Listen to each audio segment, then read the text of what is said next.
sasa hivi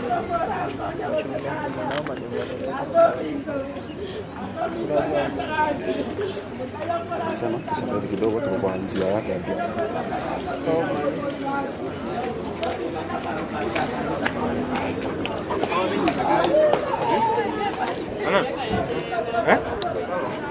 Ada kwa hai?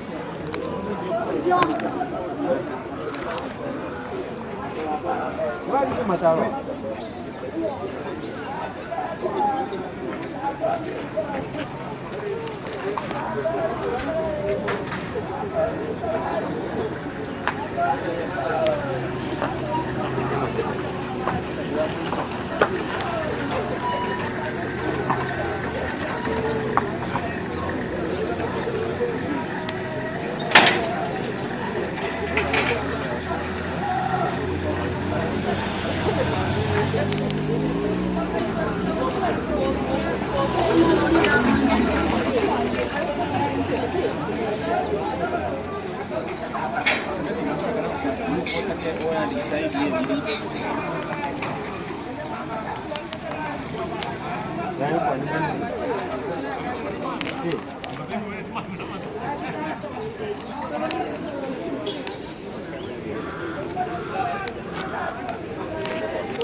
naomba urudie kuingia ndani ya kanisa wakiwa na utulivu mwingi, kisha ndipo mwili uletwe. Familia wakuja hapa mbele.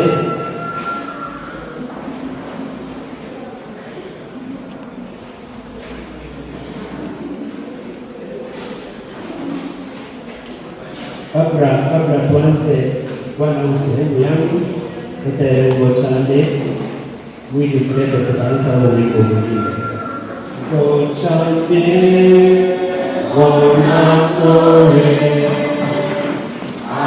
familia wakucha mbele na yewe kaumate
Naomba Wakristo wote waingie ndani kabla mwili uletwe ndani.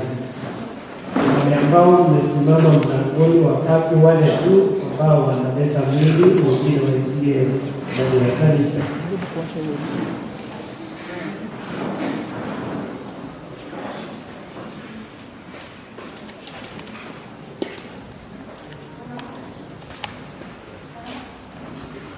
Sasa naomba simame sisi wote kwa heshima na mpendo ambaye ametaka tuweze kumkaribisha ndani ya hekalu.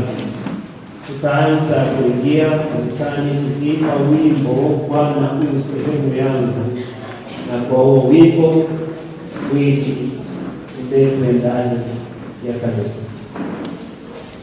Bwana u sehemu yangu, rafiki yangu wewe, katika safari yangu nitembee na wewe, pamoja na wewe, pamoja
zake James Nyancha, na kuomba uweze kushusha Roho wako Mtakatifu, tuongoze tunapoianza ibada hii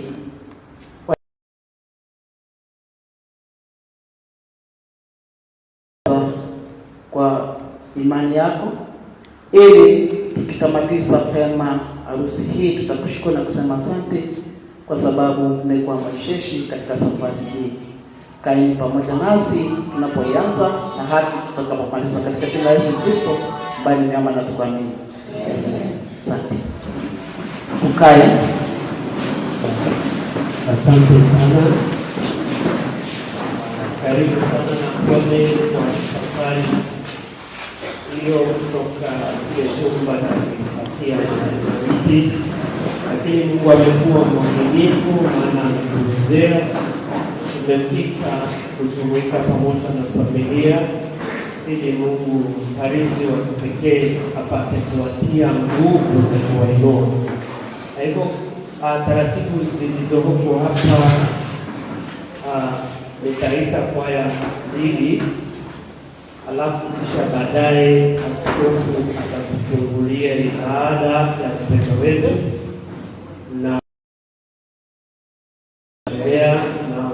upande wa teolojia ama liturgy, alafu kisha baadaye kwaya zingine zitaimba kati ya liturujia, alafu mahubiri, na mahubiri yakimalizika familia italetwa hapa mbele kwa maombi, kisha baadaye watambue wazee wa kanisa, hasa kanisa letu la Kisii Town, na yule kiongozi wa msafara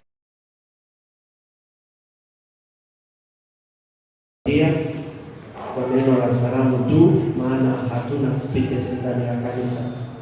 Kwa hivyo ni muda tutatumia mfupi, wanaomba kulie. Naamini ni kwa ya mama njoo hawapo kesho. Asante sana. Tukiendelea na sehemu ya liturujia, na nyote mmekaribishwa sana.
Naomba tulia na nguvu kidogo tuweze kusimama.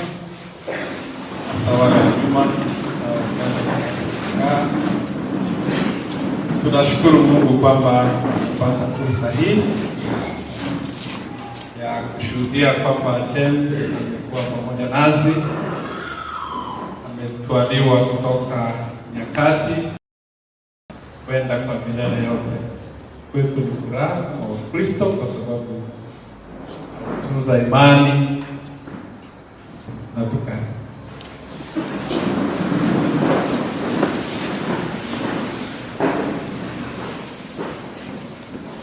Bwana tena wacha niwaambie kwamba karibu sana katika sherehe ama harusi ya mwenda zake, tukiendelea na ibada ya Bwana siku ya leo.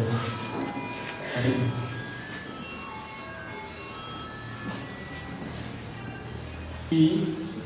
Youth choir EFCK, youth choir kama wapo na wimbo mmoja.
Wapendwa katika Kristo, mmehushunishwa kwa kuondokewa na ndugu yetu. Hata hivyo, yawapasa kumshukuru Bwana aliyewajalia afya kwa neema yake. Muombe awabariki kwa Roho wake Mtakatifu, aonyeshe jinsi upendo wake ulivyotimishwa kwenu. Kumbukeni Ayubu, yule mtu wa Mungu, jinsi alivyosema alipoondokewa na mali zake zote na watoto wake wote: mimi nilitoka tumboni mwa mama yangu niliuchi, nami nitarudi tena huko uji vile vile. Bwana alitoa na Bwana ametoa, jina la Bwana libarikiwe. Katika mambo haya yote Ayubu hakufanya dhambi, wala hakumwazia Mungu kwa upumbavu. Hata alipojaribiwa kwa maumivu mengi alisema, tumepokea mambo mema kutoka kwa Bwana. Je, hata yaliyo machungu hatutayapokea? Basi ninyi mseme kama yeye, na mtasamie neema ya Mungu. Muone jinsi Mungu atakavyobadili huzuni yenu kuwa furaha. Mungu atawaaja kamwe wale walio wake, au wanaomngojea anawapa baraka na wokovu. Ndiye mwenye kusifiwa juu ya yote. Na kabla tuendelee zaidi, namuomba mchungaji wetu atuletee kwaya moja.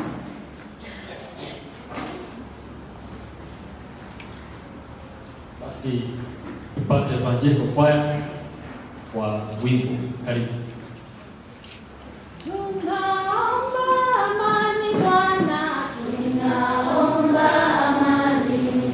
Tunaomba amani Bwana, tunaomba amani. Amani, amani Bwana, tunaomba amani. Amani, amani Bwana, tunaomba amani. Tunaomba faraja Bwana, tunaomba faraja. Tunaomba faraja Bwana, tunaomba faraja. Faraja, faraja Bwana, tunaomba faraja. Faraja, faraja Bwana, tunaomba faraja.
East Town Muungano Kwaya kwa wimbo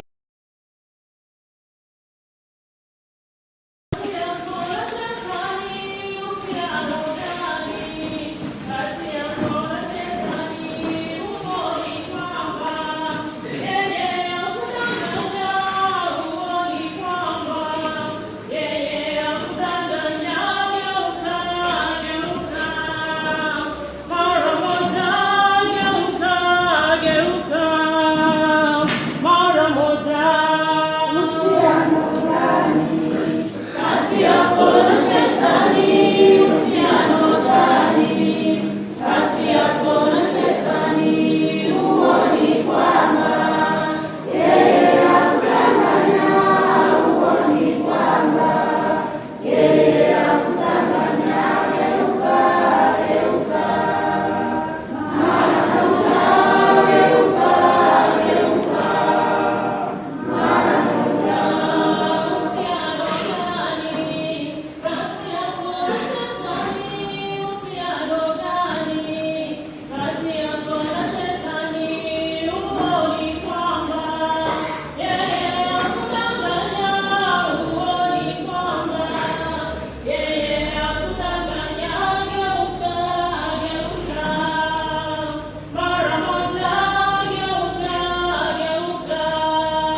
Nasemaje kwa waimbaji wetu?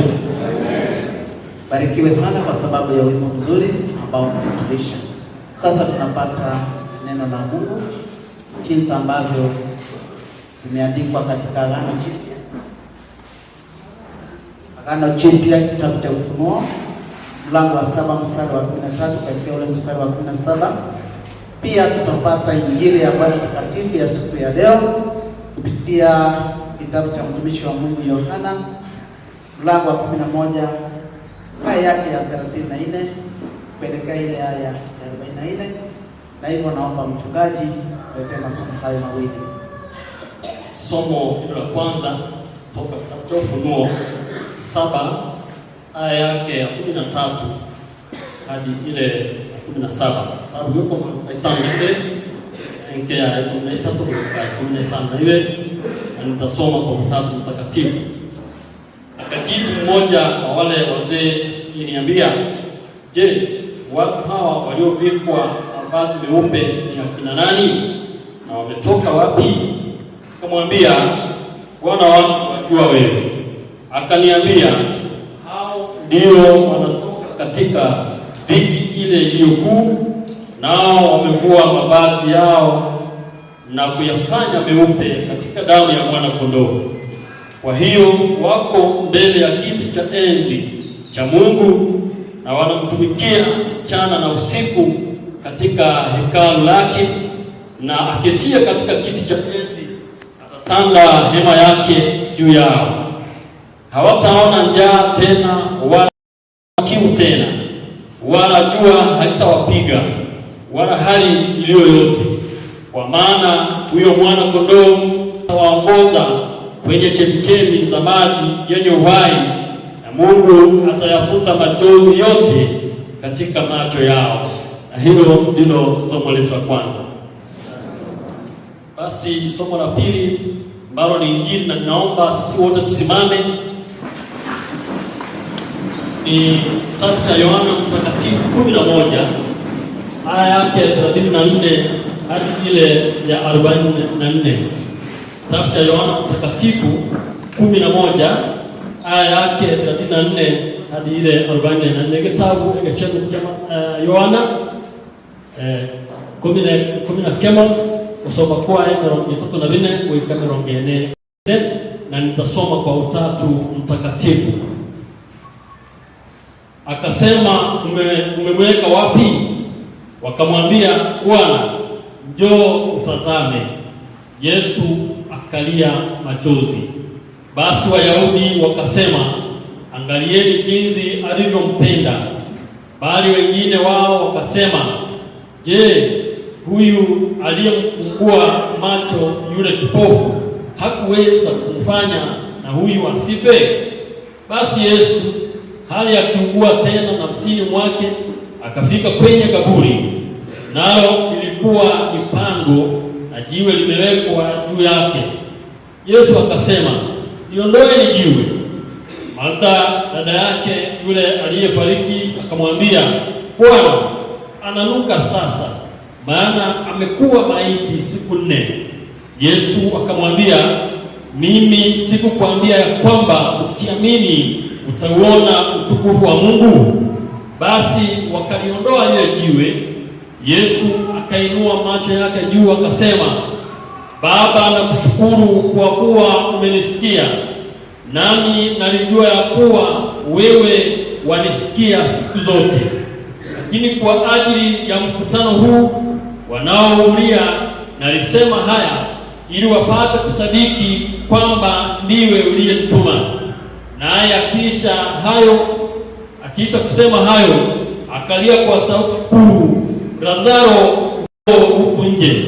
Akatoka nje yule aliyekufa amefungwa sanda miguuni na mikononi, na uso wake amefungwa leso. Naye Yesu akawaambia, "Mfungueni mkamwache aende zake." Hiyo ndiyo Injili ya siku ya leo. Tukae. Naomba tena mchungaji atuletee kwaya moja tutakayomkaribisha Baba Askofu atuletee neno la faraja kwa wenzetu. Church Choir Tirio, karibu kukaribisha mahubiri ya siku. Karibu.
Yesu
na ushirika wa Roho Mtakatifu uwe nasi leo na milele. Amen. Ningechukua fursa hii kusema pole kwa viwango vyote, hasa mama na watoto wazee na jamii ya karibu cha watakatifu kanisa la Kisii Town, kwa kuwa mpendwa wenu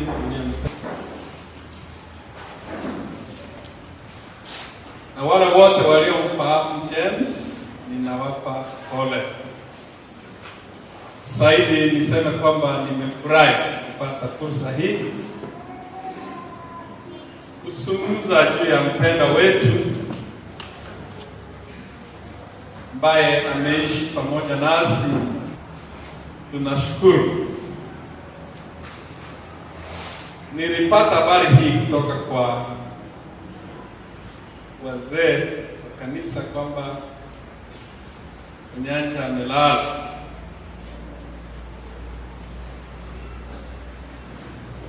Niliona kuinuliwa nije leo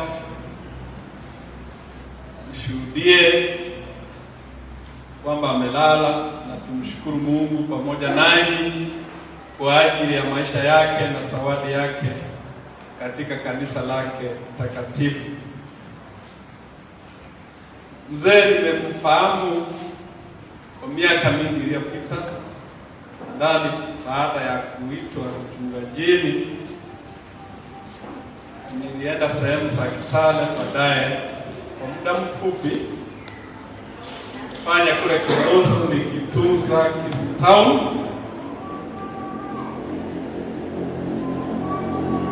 Tulikuwa na mzee I think one of you ambaye anaitwa Tenge alikuwa mwenyekiti na wengine wengi. Sasa nimeona tumekuwa wapya,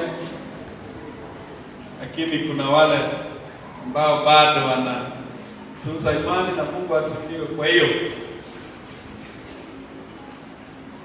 aliyelala tunashukuru Mungu, na nirudie ya kwamba kwa zawadi ya yeye mwenyewe kwa kanisa lake. Ni mzee ambaye alikuwa mpole sana. Nikitembea nimekutana na Wakristo wengi ndio wako wapole, lakini namuweka kwa kiwango hicho. Wakati ule kipindi hicho tulichokuwa pamoja, sikuona akiwa mtu wa kufuruta maneno. Kizungu anasema controversial. Kusema anasema mchungaji, umeona. Na tulikuwa tunaendelea kwa amani. Ni vema mlifanya sana mleta tushuhudie ya kwamba Mungu amemtoa kwa sababu na wakati unaofaa. Kwa hivyo Mungu aweze kuinuliwa, apewe sifa kwa sababu ameyatenda yale aliyotenda. Hatukui hapa hivi tu kwa mtu yeyote tu. Tunajua tunakuwa hapa kwa aliyekuwa mwenzetu, tuliyetiana bidii, tuliyetiana moyo katika mwendo huu, hata amefaulishwa sasa kwenda katika kiwango kingine ambayo bila shaka tunajua ya kwamba alipotunza imani yake hata kwa Mungu, tuna hakika na tunaamini ya kwamba atakuwa katika sehemu ya wateule wanao kutukuza Mungu pale mbinguni, kwa sababu aliishi katika ubatizo wake, akatiwa nguvu katika meza ya Bwana, akaburudishwa na nguvu ya Injili, na zaidi alipokea msamaha wa dhambi alipotangaziwa wakati wote alipokuwa ibadani. Yetu tunasema Mungu apewe sifa na amweke mahali ambayo panafaa jinsi alivyoishi katika ulimwengu huu. Injili ya siku ya leo ni maneno ambayo tumeyasikia mara nyingi na watu wameyaona tofauti. Wengine wanafikiri kukaa karibu na Mungu hapana shida, na hasa ndio mahubiri ya siku hizi kwamba uje kwake Yesu na shida siende. Lakini ni kinyume sana na ulimwengu huu. Picha tuliyoipata katika maneno yake Yesu Kristo na Lazaro, he was a friend indeed. Na ukisoma kutoka juu, alipata habari mapema kwamba rafiki yako ni mgonjwa na yu karibu kufa. Kilichonishangaza, Yesu aliendelea na kazi nyingine. Baadaye anawaambia wanafunzi wake, sasa tufuke tuende Bethania. Na mara kabla ya kwenda, habari ikaja ya kwamba ameaga. Lazaro kweli alikuwa rafiki wa Yesu, kwa sababu Yesu alitumia saa nyingi wakati anapoenda Yerusalemu, alikaa pale Bethania. He was a family friend. So matukio kama haya labda yangesikika kwa rumors tu, Yesu angeweka nguvu pale na mabaya yasiwapate.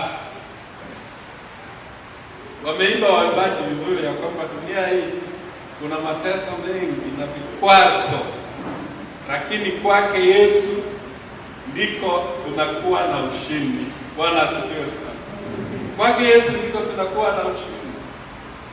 Ninataka kuleta picha hii ya kwamba tunapojitunza na kuishi katika imani yetu, imani yetu haitupeleki tuyafurahie na tuishie ya dunia tu.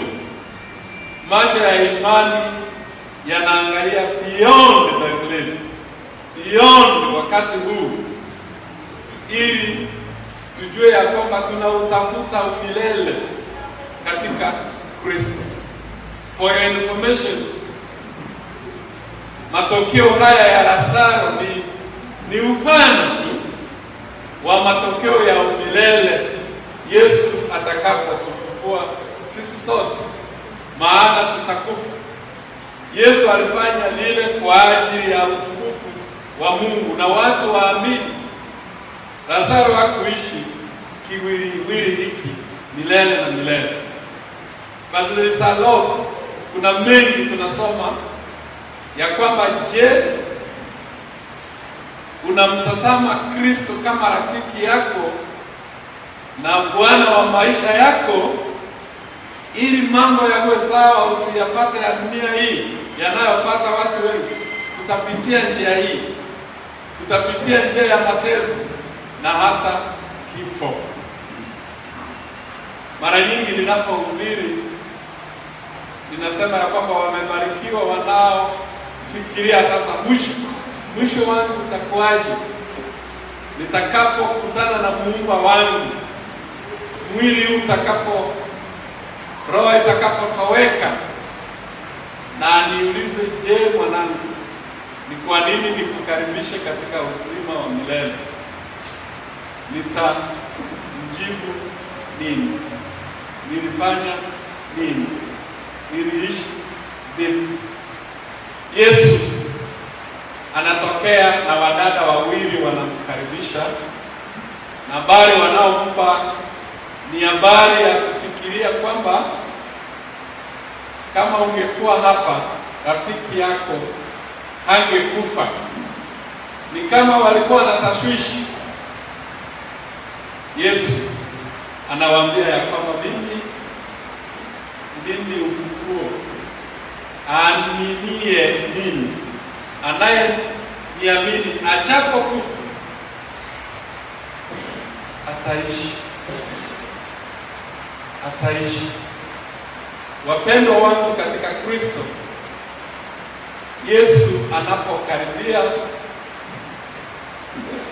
Injili ilianzia ya kwamba aliweza kulia.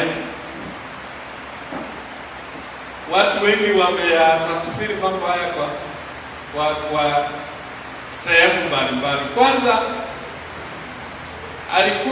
Yesu ni mwanadamu aliyechukua utu wetu, aliyechukua machungu yetu.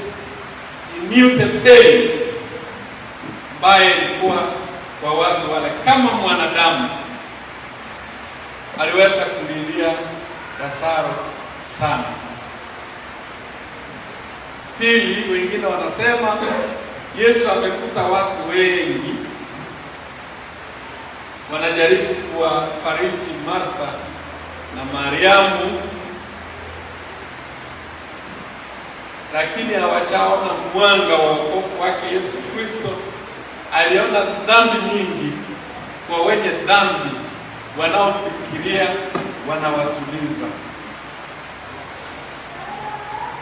Tumeitwa tulie kama Wakristo wenzetu wanapoondoka. Wengine wanasema katika dini ya Kiislamu kwamba huyu si wa dunia tena, hana sehemu katika dunia tena. Letu ni kushukuru Mungu kwamba umetupa zawadi katika mtumishi wake. Ameenda, Bwana ushukuriwe.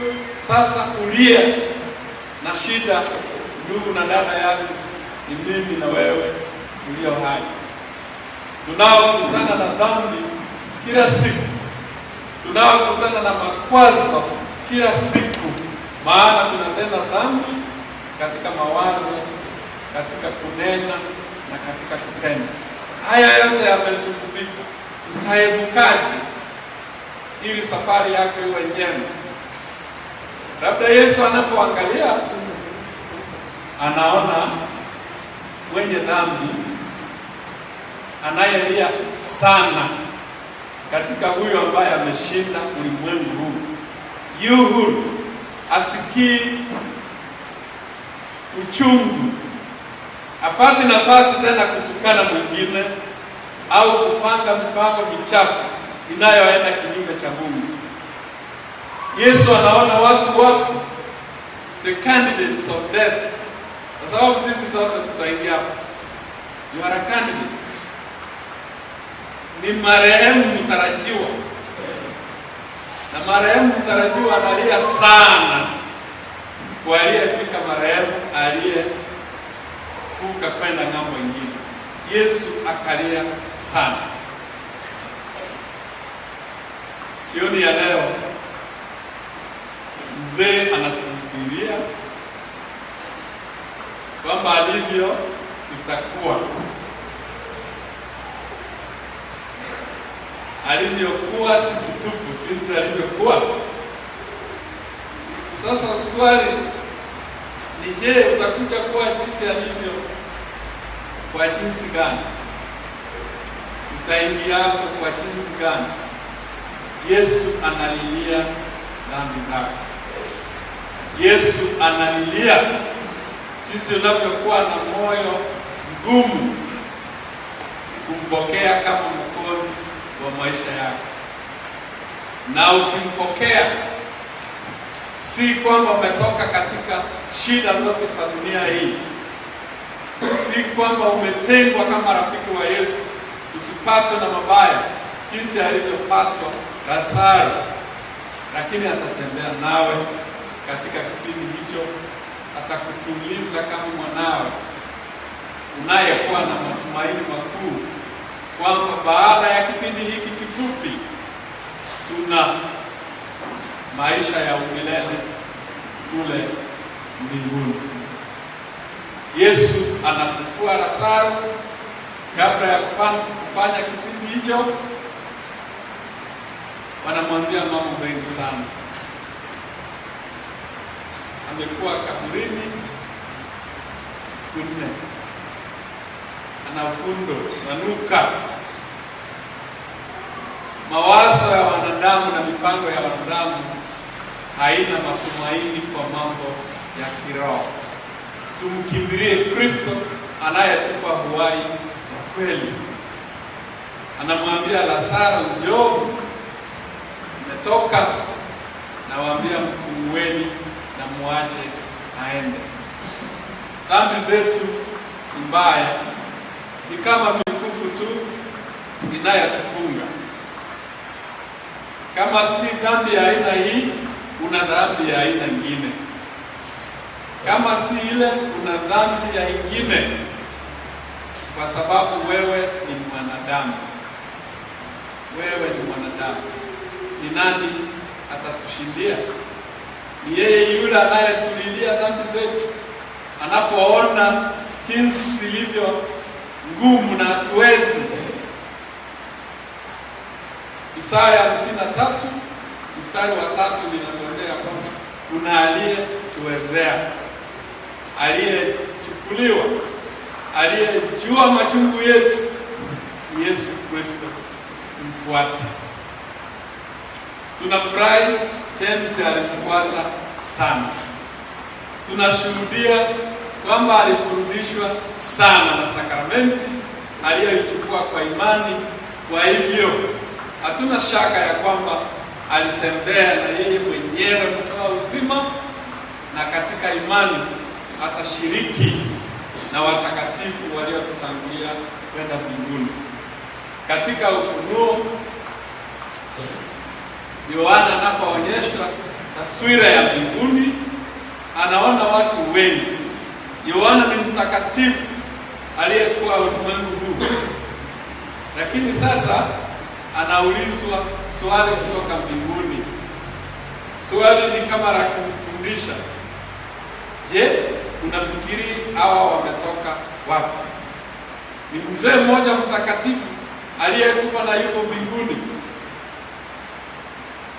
Na Yohana anamrudishia vizuri sana. Anamwambia ya kwamba Bwana, wewe wajua, mimi sijui. Katika dunia hii kuna watu wengi wanajua. Wanasema wanajua. Wengine wamesema ya kwamba okay, nimemaliza dhambi zote, niko mbinguni. Sasa mimi sina haja ya kutafuta msamaha na kulindwa katika kutangaziwa msamaha kila wakati. Hii ni imani hatari sana. Yohana alikuwa mtakatifu, mwanafunzi wake Yesu Kristo aliyejua yote, lakini kutoka mbinguni anaulizwa, je, unafikiri wametoka wapi? Anasema, Bwana wangu wajua. Tutakapofika mbinguni, Bwana, ndugu yangu na dada zangu, ndio tutajua kwa ukamilifu. Haya hata Paulo alisema ya kwamba kwa sasa tunaona ni kama sehemu kwa kioo. Tunafahamu ni kama hatuoni vizuri. Atakapokuja tutadhihirishiwa yote, tuyajue kwa ukamilifu. Na sasa tumepewa kionjo cha mbinguni kutoka kwa usemi wa ile mzee. Anamwambia ya kwamba hawa ndio walioshinda ya dunia kupitia kwa damu ya mwana kondoo. Bwana asifiwe sana. Damu ya mwana kondoo ndio imewaleta. Ndio maana umewaona wako mbele ya kiti cha enzi, wanamsifu Muumba wao mbele ya mwana kondoo aliyekomboa ukombozi wao. Na sasa hawataona njaa, hawataona kiu, jua halitawapiga wala mwezi hautawamulika, lakini mwanga wa mwana kondoo utakuwa mwanga wao, utawamulika vizuri. Dunia hii tunang'ang'ana na mambo mengi, hata kuleta fashion za imani nyingi, lakini Yesu ametangulia, ameshinda. Ndiye amesema ya kwamba njoo mnaolemewa na mizigo, nami nipate kuwapumzisha.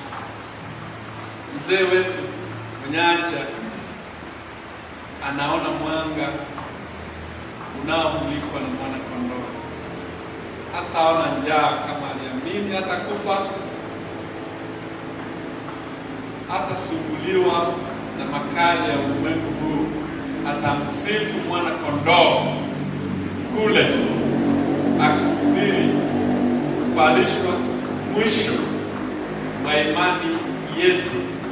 itakapoletwa kamili, atakaposhuka mwana wa Adamu kutoka mbinguni. Je, utakuwa wapi? Je, unalia tu kwa hawa ambao wamekamilisha safari yao na kusahau ya kwamba huu njiani kwenda mahali hapa? Mahali hapa ni pema kwa walioamini, ni pazuri kwa waliokombolewa na damu ya mwana-kondoo.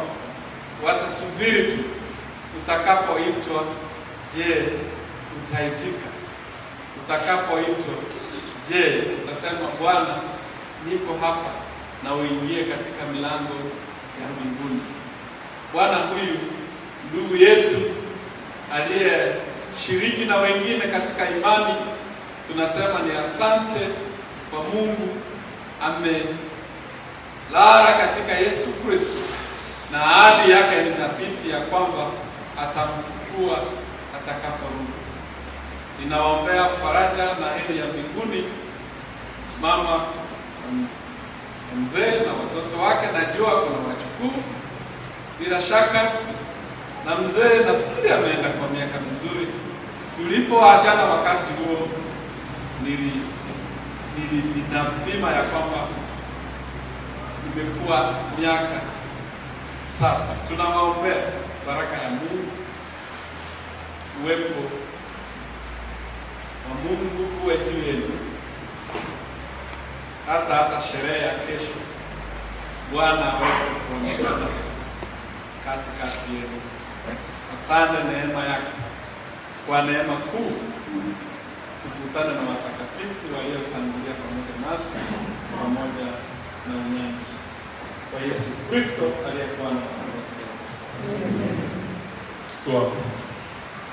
Tunamshukuru Mungu kwamba neno lako ni taa miguuni mwetu na ni dhahiri kwetu kila wakati. James alikupenda, alikutumikia mpaka mwisho wa uhai wake. Tunashuhudia ya kwamba alikuwa kati yetu na sasa amekuja kiwango cha umilele yote. Mungu mbariki sherehe yake hii, linde vijana ambaye amepaki na watoto na wajukuu na wale wote waliokutumikia na marafiki wa karibu. Uwape moyo mkuu kwamba Kristo, wewe ndiye ufufuo. Tunajua unatupenda licha ya mapito magumu, tunatembea nawe Kristo ndiye faraja yetu. Nena nasi hata kwa neno lako leo na hata kesho na hata baada ya kumaliza kesho. Tuone muujiza wako utakapoita mmoja wawili kuingia nuruni, wa kuone Kristo ulivyo wa mapema. Tunaomba ya kwamba neno ambalo tumepata ukae na likithibitike katika mioyo yetu, kwa Yesu Kristo aliyekuwa na nafasi yetu. Asante sana. Rafiki wangu huyu nilifikiri niwe nani kesho, lakini sitakuwa. Kuna kazi nyingine na mchungaji mkuu hapa ambaye ni chaplain ataleta neno pale na Wakristo wengi. Najua kuna timu kubwa ya wachungaji itakuwa kesho. Ninawaombea Wakristo wangu wa Kisii na familia yote yawe mema kweli. Kristo aonekane katika sherehe hii. Mzee alikuwa mpole sana, na popote mtu alivyoishi yale matendo huwa fuata. Sherehe za watu wapole huwa ni safi na watu wanafurahia. Kwa hivyo nitaomba haya yakiri katika siku hiyo ya kesho, ili tupate kushuhudia mpendo wetu alivyoanza. Mungu awabariki na anene nanyi kwa jina la Mungu Baba pamoja na Roho.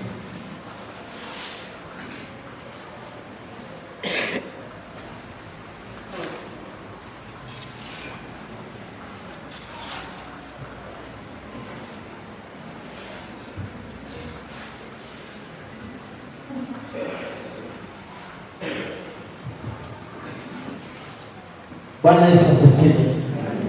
Tunasemaje kwa Baba Askofu kwa neno ambalo ametulisha?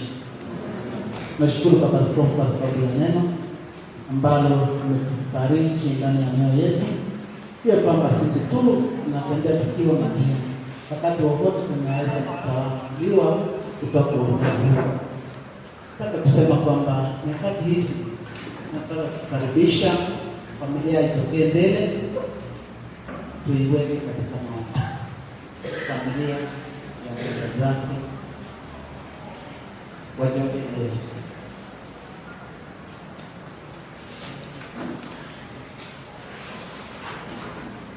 Wajoke mbele kwa sababu ya maombi.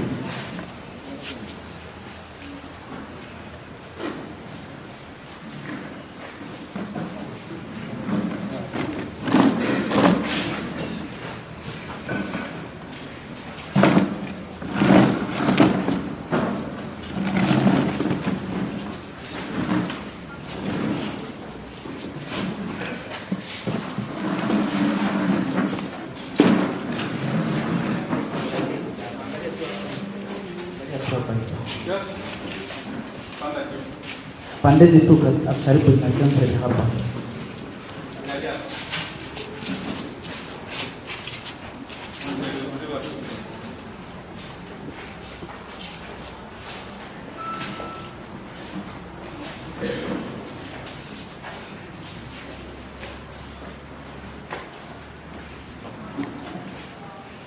Naomba tusimame tunapoombea familia. Tafadhali kila mmoja asimame.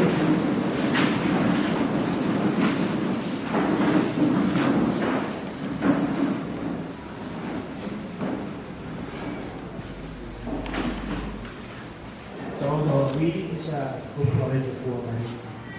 Tuamini na kuomba. Takatifu Mungu wetu mwenye neema, hakika sifa na shukrani zikurudie. Asante kwa kutupa fursa na nafasi kuingia hekaluni Mungu, kwa sababu ya mpendo wetu ambaye ametualiwa kutoka maisha haya. Jua Baba Mungu kwamba ni huzuni kwa familia na hasa mke wake Mungu wangu. Na kuomba alivyosema Ayubu wakati wa kuondokewa mali yake yote, akasema nilitoka tumboni mwa mamangu niliuji, tena vile vile nitarudi.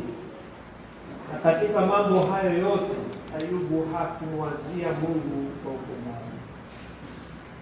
Akasema kwamba Mungu ndiye aliyetoa, na hakika ndiye aliyetoa huyo mzee na ndiye amemtoa. Kwa hivyo tuna kila sababu pamoja na familia kusema jina la Mungu na libarikiwe.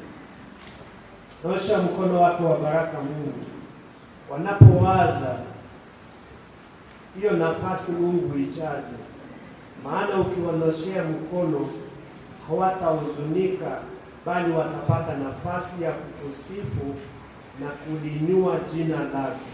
Kwamba Mungu zidi kulinda familia yake mahala popote walipo, wapate neema na baraka zinazotoka kwako.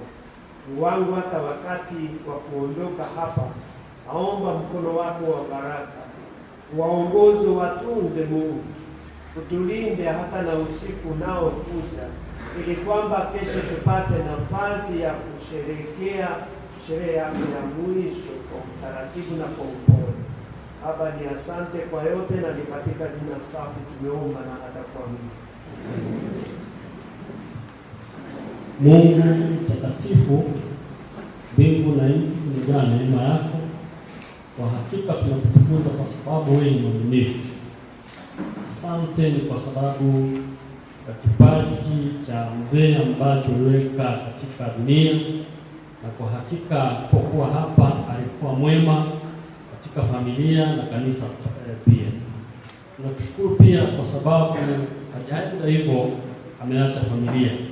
Tunakutukuza Mungu kwa sababu utaendelea kuonekana katika maisha ya hawa ili sifa zikaweze kukurudia.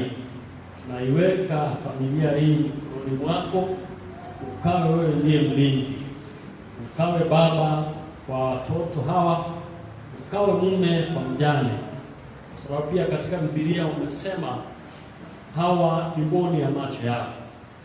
Ewe Mungu, tunakutukuza kwa sababu utaendelea kuwa pamoja na wao, utawalinda maisha yao yote, kazini, shuleni, familia, na kwa hakika damu ya mwanao iliyomwagika msalabani itawakinga.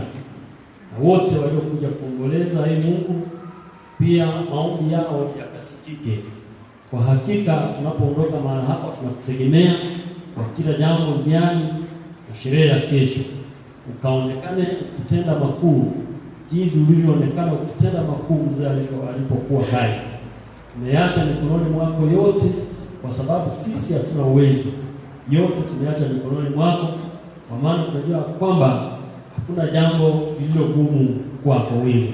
Ukatende mema kwa yote katika sherehe ya leo, usiku na kesho, kwa hakika uonekane. Kwa Yesu Kristo tumeomba na kuamini. Mioyo yenu mpate baraka za Bwana. Bwana mwenye huruma awabarikie na kuwalinda. Bwana awaangazie uso wake na kuwasamehe. Bwana awaweze nuru za uso wake na kuwapa amani yake. Kwa jina la Mungu Baba na Mwana na Roho. Amen.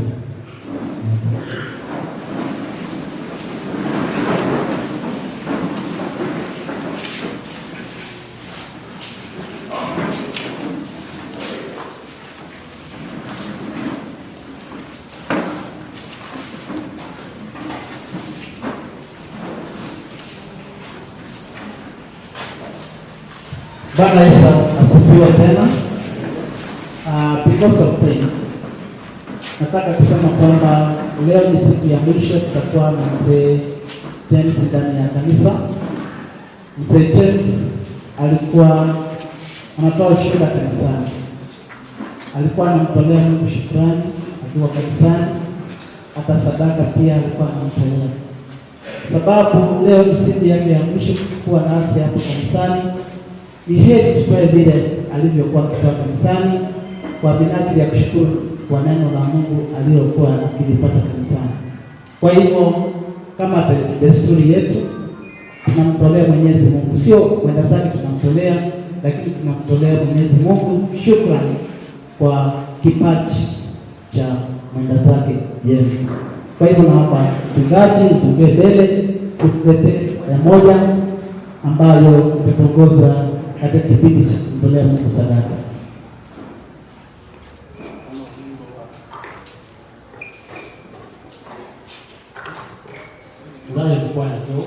Zani kwa nito tunapotoa sadaka.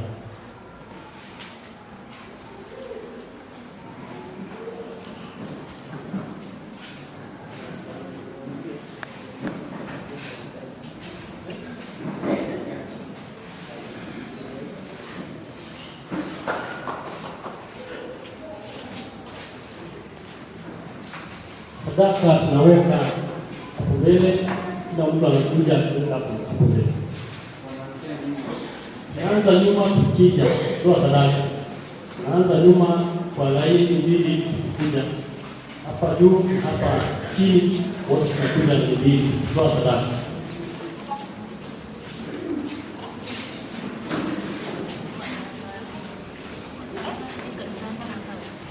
Naweza tukaendelea kutoa sadaka. Naanza kutoka nyuma tukija.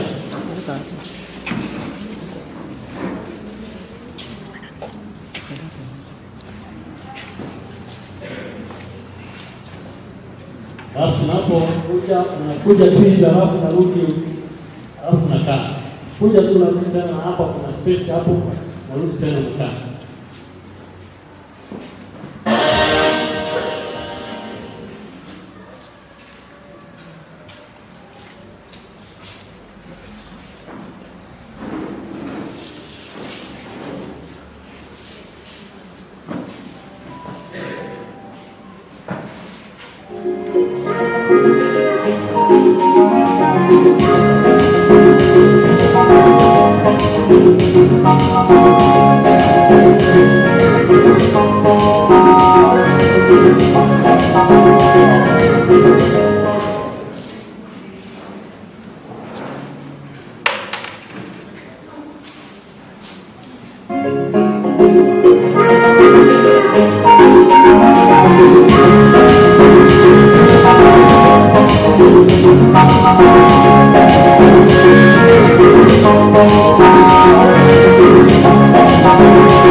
Tuombe matoleo.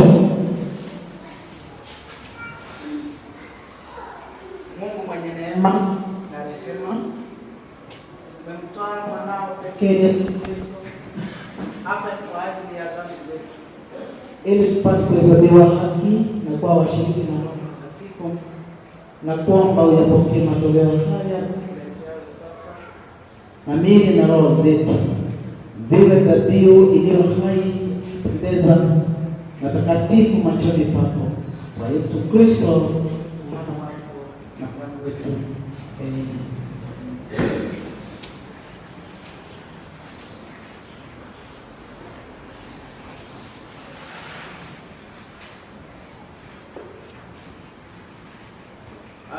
Tena wakati huu nataka kumkaribisha chaplain wetu wa Cathedral tuletee kipindi kingine kifuatacho.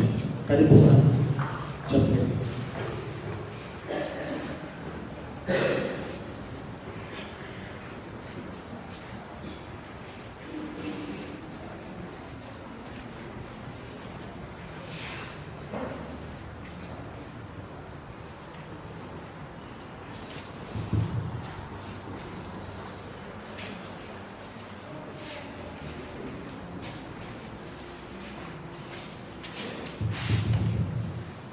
Asante sana. Ndio mno sana Pastor Kisitawi Asokotorabia. Baba Askofu, asante kwa neno lako la Mwenyezi Mungu na wachungaji wote mliko na wale ambao wamekaa katikati yetu. Tunashukuru kwamba zote tuna nia moja na lengo la kufariji familia. Na hivyo hivyo pero dirandiri kuhugi wa somo na torone umuwa subahire na avantu bosi vense na akumberane na kurangiria manetani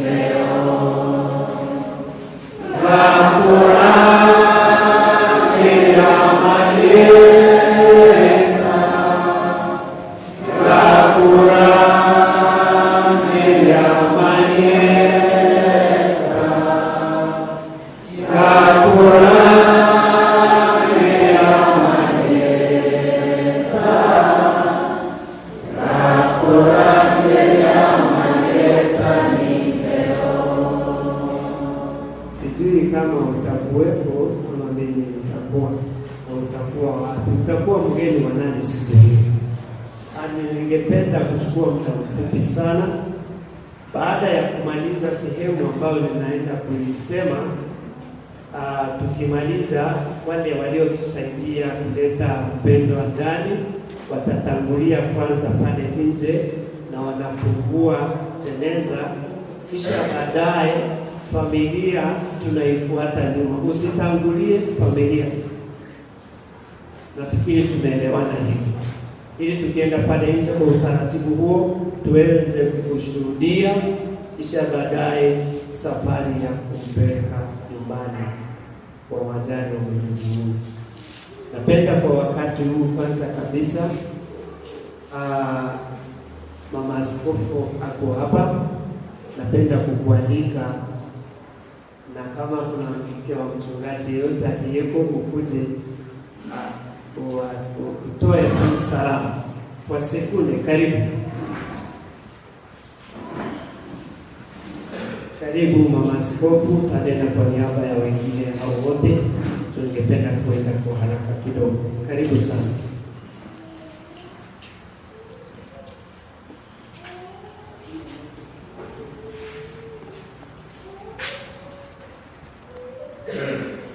Asante sana mchungaji wetu mpendwa kwa kutupa nafasi, nami najumuika na familia kumpongeza. Nilimjua mzee miaka ya nyuma sana, na tunasema poleni kwa familia kwa kumpoteza mzee wenu mpendwa, lakini amepumzika, maana alikuwa ameamini. Tukisikia Injili tumefunzwa vizuri kabisa kwamba aliamini. Yesu alipokuja aliwaambia kwamba amelala atafufuka tena. Kwa hivyo amelala, tutakutana na yeye tarumbeta itakapolia.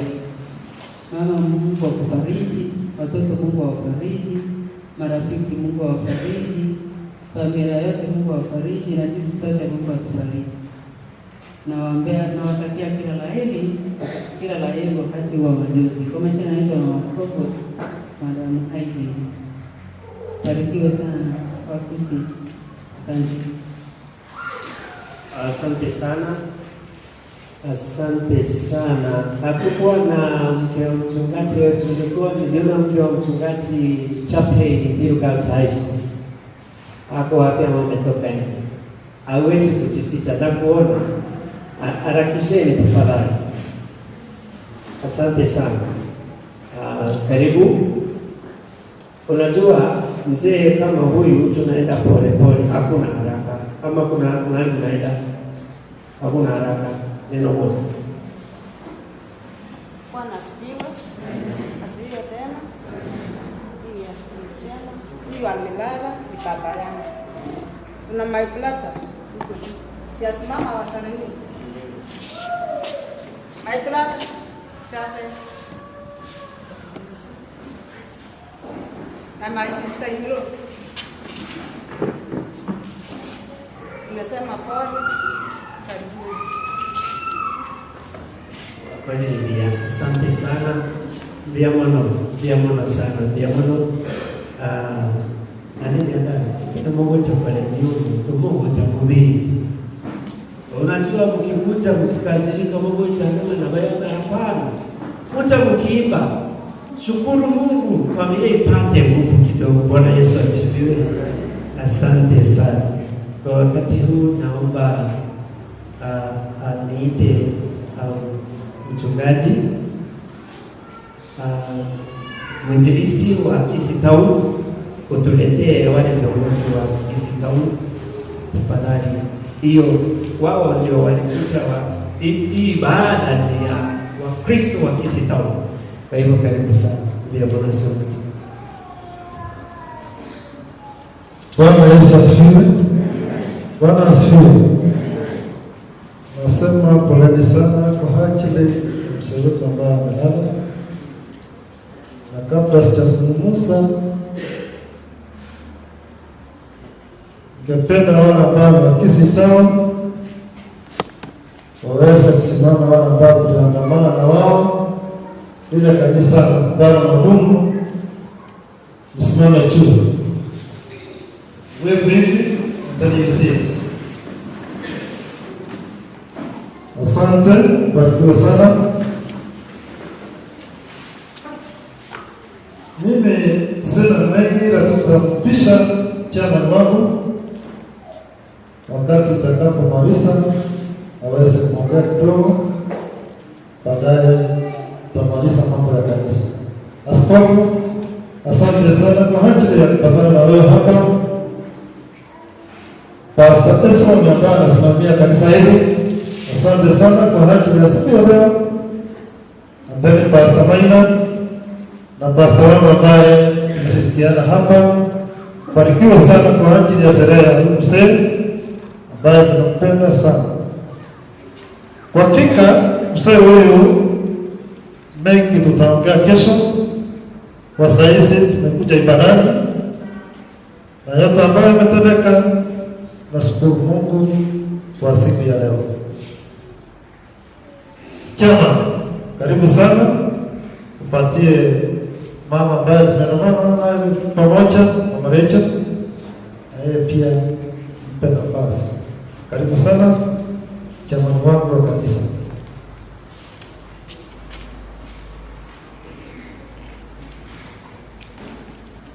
Kanisa, Bwana Yesu asifiwe. Bwana Yesu asifiwe tena. Hakika ni siku nyingine Mungu ametujalia kuingia katika kanisa letu hili la Cathedral. Mimi niko na furaha isiyo ya kifani kwa yale yote Mungu ametutendea, ukiwa pamoja na mzee aliyepumzika hapa ama aliyetuita sisi wote kuja hapa kwa minajili ya ibada yake takatifu. Najua ya kwamba Mungu ameongea pamoja nasi mmoja hapa wawili kupitia kwa lile neno ambalo tumempata kutoka kwa askofu wetu. Na kwa njia hiyo nashukuru nyote mapastors wetu, wachungaji, mwinjilisti pamoja na bishop na wote tuliokuwa hapa, enyi nyote Mungu aliyowakubalia. Sina mengi ya kuongea, nitaongea historia fupi tu ya mzee na Ukristo wake tukiwa tunakaa pamoja naye katika kanisa lile la mjini Kisii. Lakini kabla ya hayo, mwinjilisti wangu aliweza kuniambia ya kwamba niweze kumpatia mama nafasi aweze kuongea jambo moja ama lingine ili niweze kuongea kwa dakika zitakazo salia. Tafadhali Mama Rai, karibu.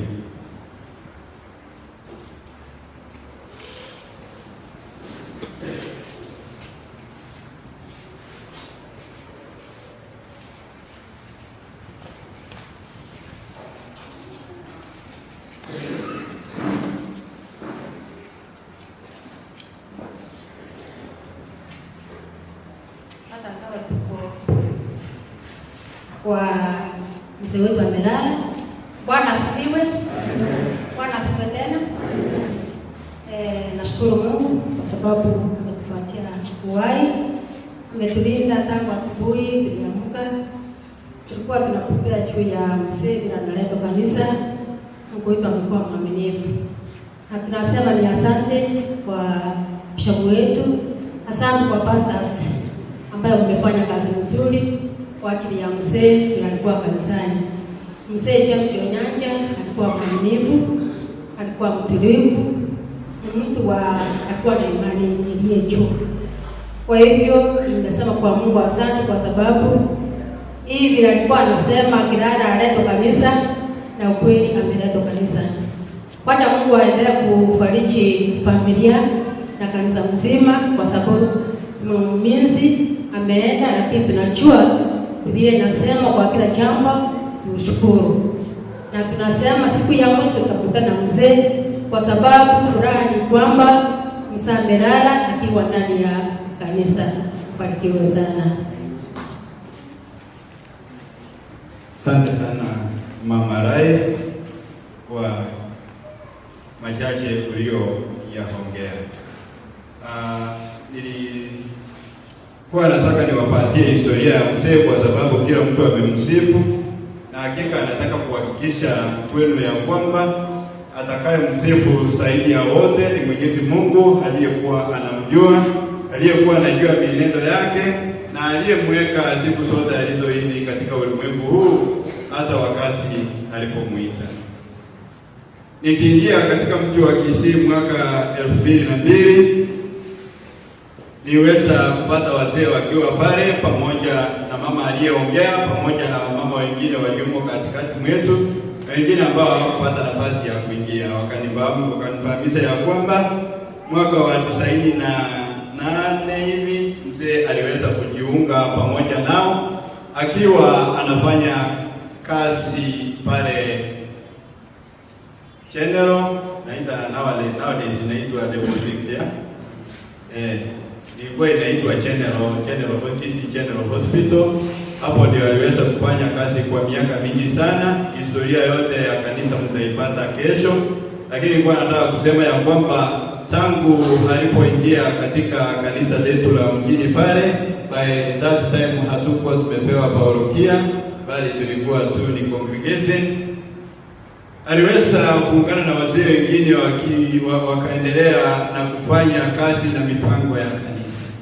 Jinsi wengi wamenena hapa ni ya kwamba mzee hakuwa na maneno mingi. Mzee ni mzee mwenye aliyekuwa mtiifu sana, ingawa ni mchache ama ni mdogo wa umri. Tukiongea kama viongozi, ni mzee aliyekuwa wa kutii. Katika kila project ya kanisa mzee alikuwa kipao mbele, na hakuwa in fact alikuwa anawasukuma ama anatusukuma sana ili tuakifishe yale matakwa ambayo tulikuwa nayo mbele yetu. Hata tulipokuwa kama wazee wa kanisa tukisimamiwa na mwenzetu anayeitwa Birera, mzee hakuwahi kataa kila kitu yoyote. Hata nakumbuka safari ya mwisho iliyokuwa mwezi wa 7 mwezi wa 6 tuliweza kuandamana pamoja naye kwa sababu kila mzee tulikuwa tunatembea kwao nyumbani alikotoka. Mzee aliweza kufika pale kwetu Nyamira. I think hiyo ndio safari yake iliyokuwa ya mwisho, and then nguvu zikaanza kupungua kwake. Mahala pake pa kukaa kwa kanisa wakati hakuwa anaingia kwa kanisa palikuwa panajulikana kwa sababu most of the time kiti yake haikuwa inakalika ama inakaliwa. Ningependa ndugu Silas ya pamoja nani usimame pamoja na ndugu Lamek tulikuwa na wewe. Huyu alikuwa anakaa katika mkono wake wa pande hii na yule wa pande hii all the time. Mzee alikuwa kwa kanisa, na akiingia hivi tu kijana yule ambaye ni Mwinjilisti pia, yeye ndiye alikuwa anamwandalia kiti, na huyu ndiye wanasoma kitabu cha nyimbo ama Biblia ama kitu yoyote chenye hajapata wakati baada inaendelea. Walikuwa wanasaidiana hivi mpaka mwisho. Na mketi tafadhali. Vivyo hivyo kuna mzee mwingine anaitwa Isaac. Isaac ako pamoja nasi. Isaac ni kama ametoka kidogo.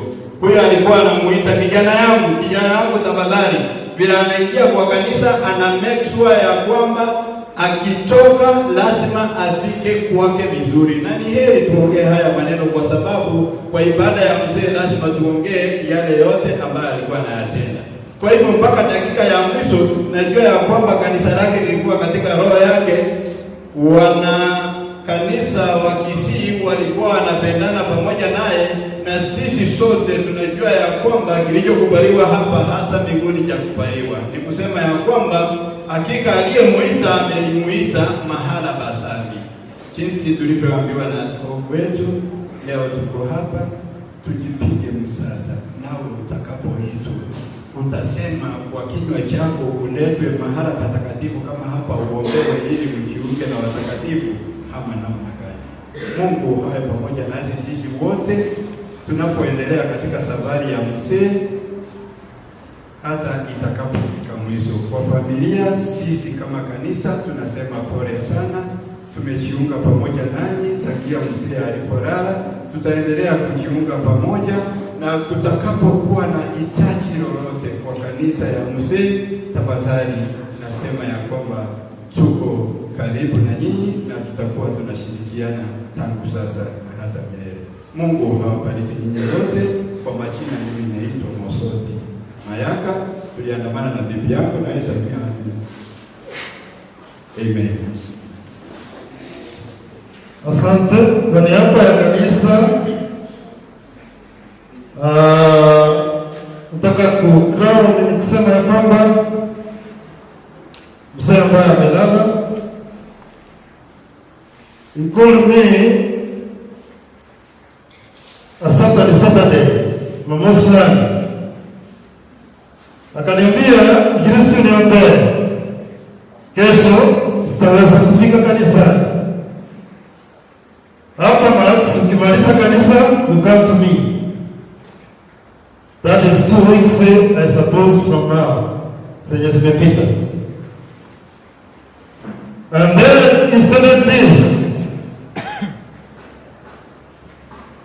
Of the family now, naongea katika haya madhabahu.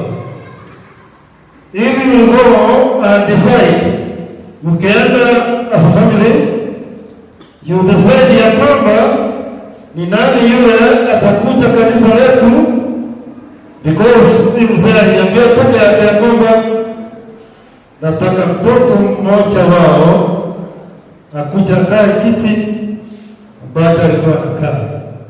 That is the irony of it. You go and testify, who will come later to join the vacance of the Father. Nimeongea katika haya madhabahu. Kwa hivyo, kwa niaba ya kanisa nasema poleni sana. Tutashirikiana kesho, and then ibada ya mzee itakuwa sawa mpaka mwisho. Bila alituambia ya kwamba mimi nikiwa Nyancha mniwekee maombi kanisani. Haya ndio tumefanya kwa bishop wetu, na Mungu anaona pale juu. Mungu awabariki tunapoendelea katika safari hii. Jina langu naitwa Samuel Kaba. Mimi ndio mjiristi katika kanisa lile mzee alikuwa. Thank you pastor. Thank you. Asante abana wao wenyewe kisita. Bwana asifiwe. Magana kwa nayo mwaka alama ya sana ni mwenye mai ngora gote ya mtoto gende usio toko watani. Kama tawadu na tawekele ni mwenye sai na diyo kama ni kwa special team.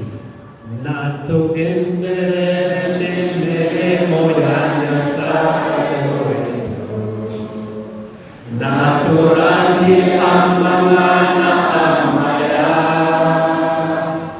engeremo ekoera natogenderi bakurange yamanyeta ningeo. Thank you so much. Yaani ile mali ndio premia. I want to give familia ndio mnafanya hata kwa kanisa uliko. Maana aliweka msingi wa kutuelekeza mbinguni, hapa hatuna mche wa kutoka. Na very special way Kivageni Gamko which is a family ayule ambaye alikuwa anasimamia, tafadhali upate nafasi hii ili useme moja mawili. Karibu sana.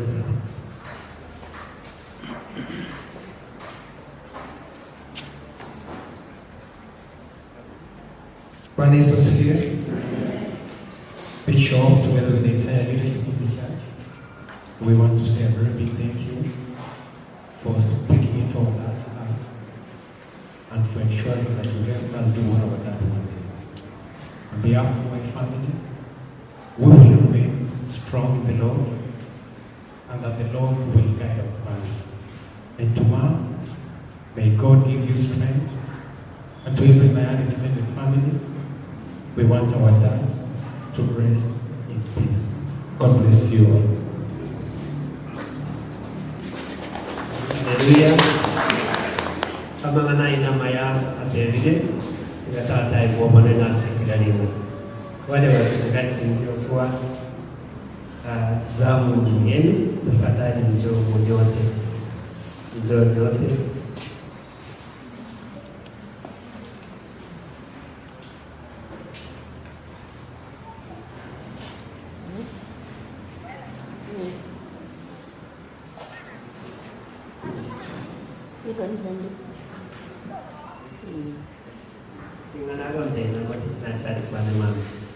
Thank you so much. Now you're moving over your work.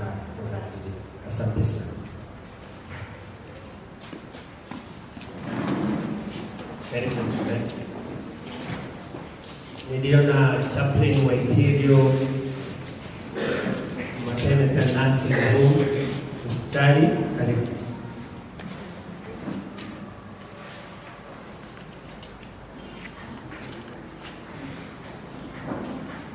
Wapendwa katika Bwana asifiwe.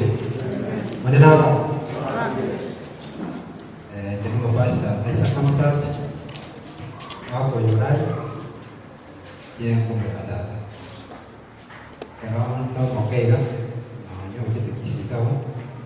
Ndio basi ndio mmoja. Jina basi kwa vile ayo ngoyo yote ndio suri. Kwa sababu kile para mata ndio mjapeka kwa sababu kana siri dia maya dia kanega. Na itu tak bisa saja saya kaji. Karena maaf kalau nama jadi tak. Mereka ni ketika jalan sini, asyik kau nyawa guru. Kita nanti mau itu apa beda dengan sah. Nah itu ciri muncul. Kalau nanti kau buat usia ke, mai sebenarnya anda orang please metode nomor dia. Sebenarnya mana ada cuci. Oh ini ada waktu mungkin ada beberapa cek. Wana wane chini mjane. Mungu yeye mama. Abande mo manya kinya abande barabara. Jamba te bakole. Ngene sawa mane akili kitaka. Tule ndo kwele igorone no kitaba ni. Katra ala ko mo ako yo. Kumoy rada rasa ko kwa sana. Na nduli kelu bijenge rasa ko. Pesa si ko kwa. Masih sedih. Makram na. Na wakwani asili ndio maneno ya mole. Bora iwaje murai. Wa.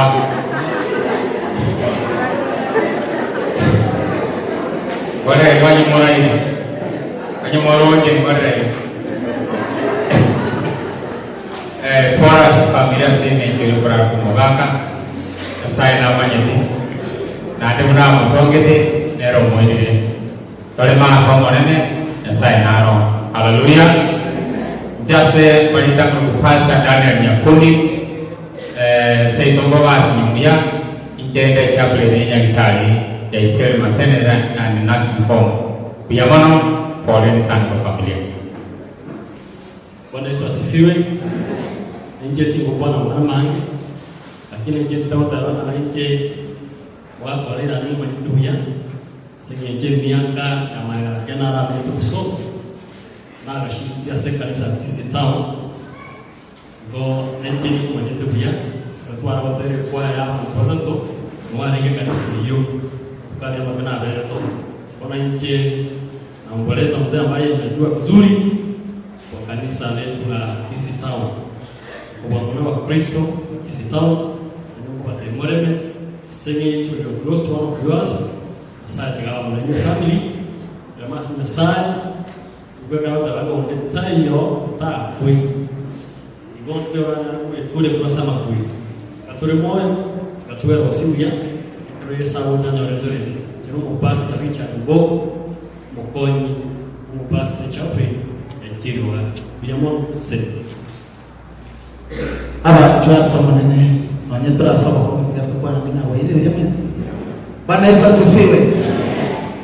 Tatu kwa mwenga tujie mermetinsa ndebe kwa akonyancha tuarura ne ekerondo kurandi tara kwa pastor konyancha kwa konere de Kisitao akabapo my advisors na Bakristo bonse wa Kisitao bakangande besuna mwento kolegas igonga no mugako renge wewe chena sekansi ya Kisitao Mamino wote kanisa niga kabero mkulini tangu ina sekansi igonga tuasili ya ngoni nchena na inde tota rasoma kulende dingana ndo murandi kwa bali nchena mena akalichi ira dawa mwana wale aikaranse kero keria alu kansa se nyumba ya kama na nchena family sama liga maneto tinatotewe kero keria ya house to ili baka para mí creo que muga clase family e clase na familia na casa taitara tawana asama ni takon como pastor Evans ni chendo como pastor kwa polisi kwa muga ka onyanchi ase lingana ni sacrament na ndempango na chete Kisitao na chete kwa na matanga ni muga ka wewe asa igonda kwa tanga na asili musani na asili my mentor au wichi tanya soma ikisai na mtenge ndani kwa kula sobe kwa ndake ni chokorani ni mimi choko kwa ni sai wa mwangi ni soma tigati mkekora kana kwa kwa asa igonda kwa tanga inyaki yae mutaka mambi usema ya chakire ni peru mambi ebe ni lingana ni kwai Chingwana chinyige ndogo chikanike kwa moyo ni gari kwa mpole. He was God fearing. He was humble. Watu watakananda mataka ya mambi aba mpole na lenga mpole. Asema na basa irama ya utukobia na ende sabari ya mambia tubata kantoro ni mwa kwa yoni kwa ngane amasikani haya. Mwele pinalo watawana mo pastor muradi ya congregation ya Kisitao ninkobe umga konyancha pakanka mobenge nyumba boronge mani boronge na ucha senka yana na mambi mani bira asai bote ni saatu sinya soga katoka ni kusafiri tukia. Thank you very much. Asante sana wachungaji, sasa mnaweza kukaa, mbarikiwe sana. Singependa kuongea mengi, mimi ni mchungaji Hezron Oyuge Petro Chaplain hapa na mfanya chini ya askofu. Naomba kwamba tushirikiane, Mungu akitujalia tufike kesho, kila jambo lifanye kwa utaratibu, na naomba wale ambao watasimamia, mnajua utaratibu vile tunafanya. Mchungaji, tafadhali heshima ya familia ibaki, sio mahali pa maneno mingi, lakini neno na nyimbo, sifa na shukrani zibaki kuwa kwa Mwenyezi Mungu. Nimekumbuka kabla nitamatishe, kuna ile kanisa ya nyumbani, kama wako tafadhali, kanisa la Mabondo LCK wako wasimame tafadhali. Kama mpo msimame. Wapo labda kesho watakuwa pamoja nasi. Sawa. Kwa hivyo langu ni nogote baba Nyasaye gagoteba igasaba Filipi igwichanira ingana rinyonsi kurenda asikira ringana egogosaba ogosorora amono kwera ngambia mono okorigia kwao komanyekana ase Nyasaye nomurembo Nyasaye oyo gwetu okomanya wonsi kwa mwanyaba nolinde kwa yao. Amen.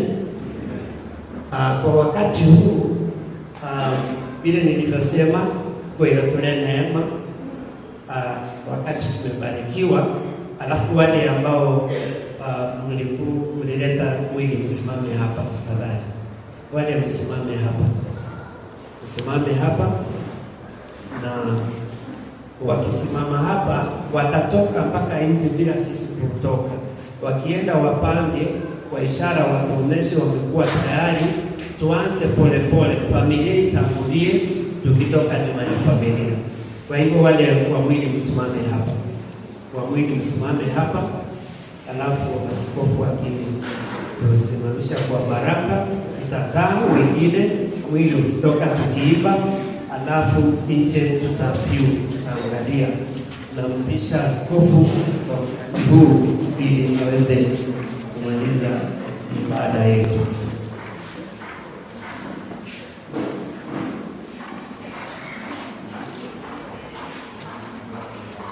Simame wote.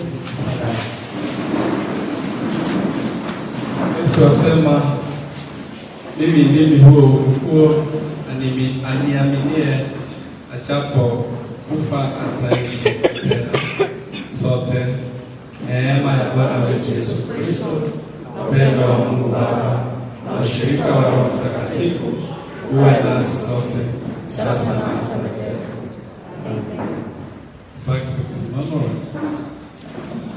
Sawa, watatoa mwili mpaki wakisimama hivyo, tukiimba ensingie kome kame enone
Tuombe.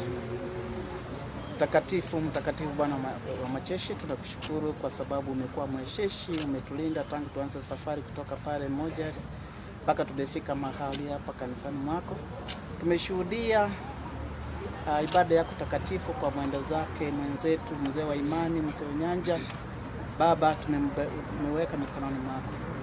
Unapobariki wale wengine ambao wamekufa katika imani, bariki mzee Onyancha, maana alikuwa mwana wako.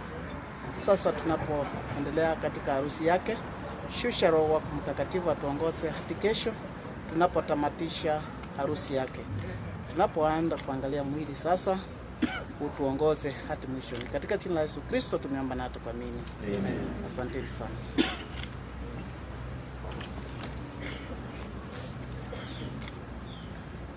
Sasa kuna nafasi ya kuona mwili.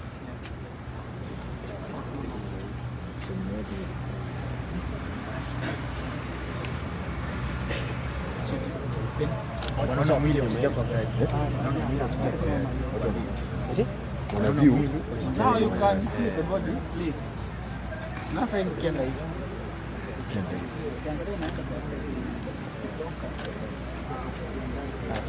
Tuna view alafu tunaenda kwa magari. Ukienda tu kwenda kwa gari. Tunaenda kwa gari mahali ulikuwa umepanda.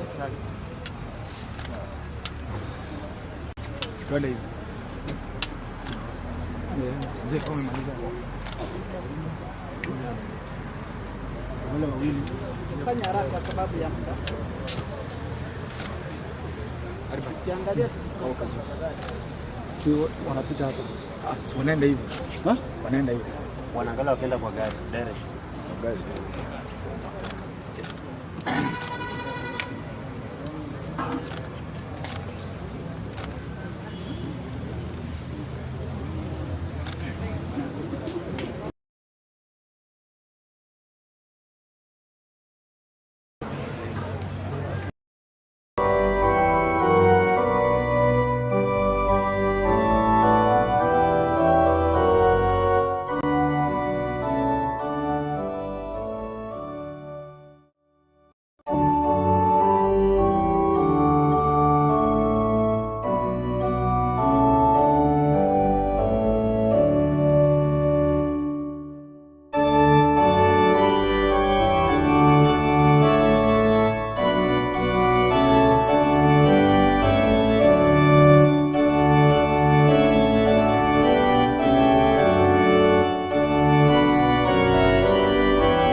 utusaidie hadi kesho kulingana na mapenzi yako. Asante maana utatutendea mazuri katika jina la Yesu Kristo aliye Bwana Mwokozi wetu. Pole tu. Chini ingeshia hapo kwa hiyo nini? Kwa hiyo nini orange? Hiyo orange.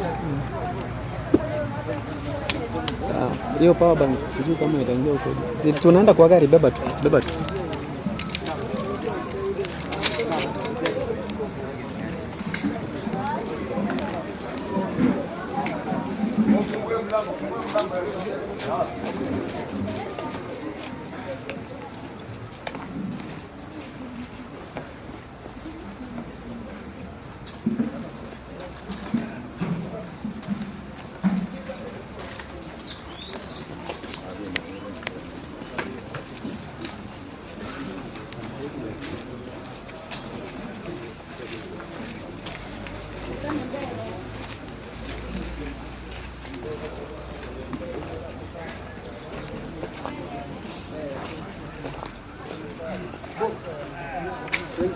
Sasa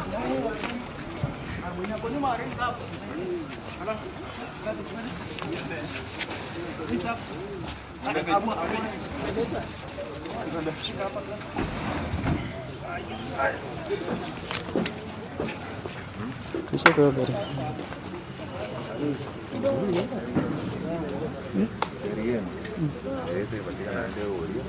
Sawa.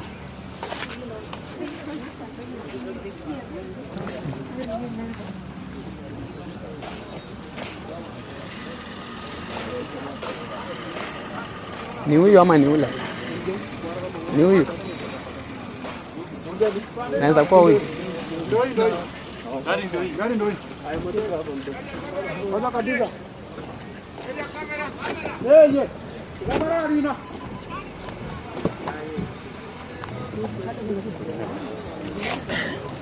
Chukua tu ibada. Mtanipiga hapo mbele.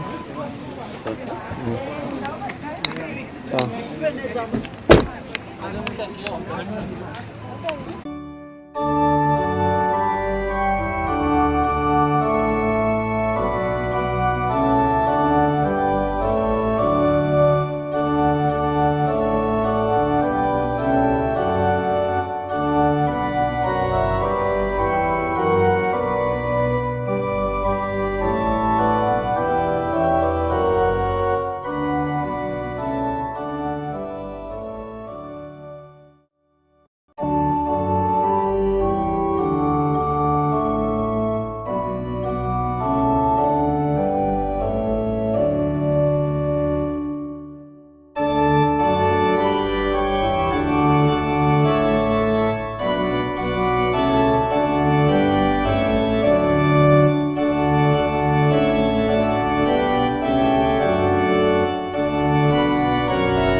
pole kidogo.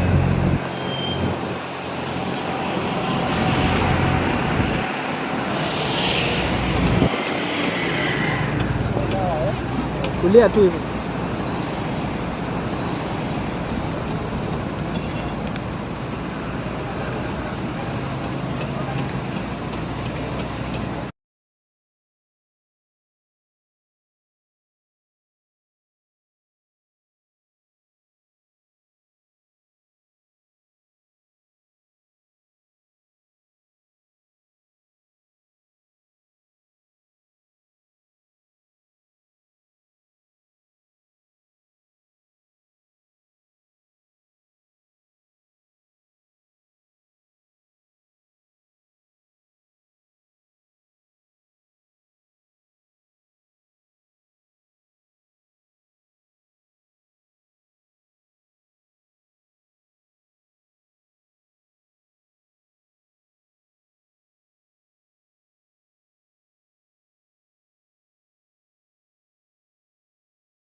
Mawadeo.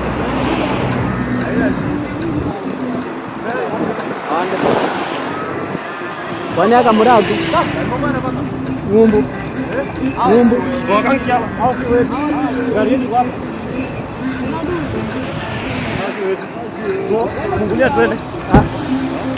Hao mali wanaenda hawa ndio watu wa kubeba. Ngumbu toko. Mwaka ikureka. Ona ebwati hapa.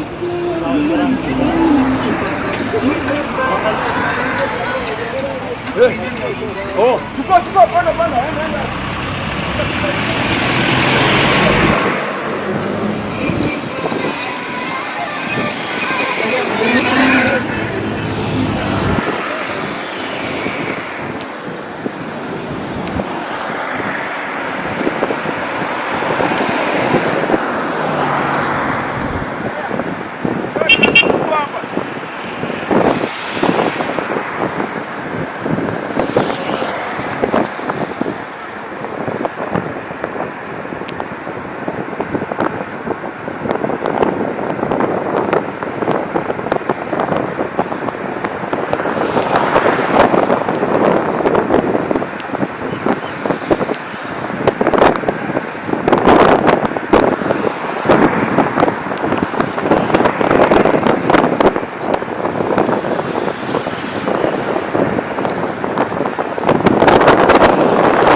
hapa ndio mtu wa hasi ataishi. Hapa ndio atapitaje kesho?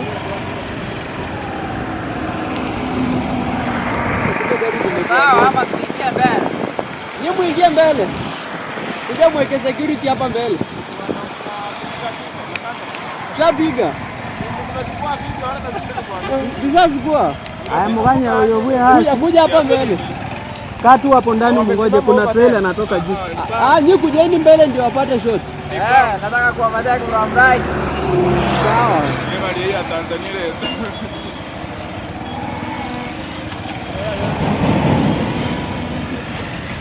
Hii ya Tanzania.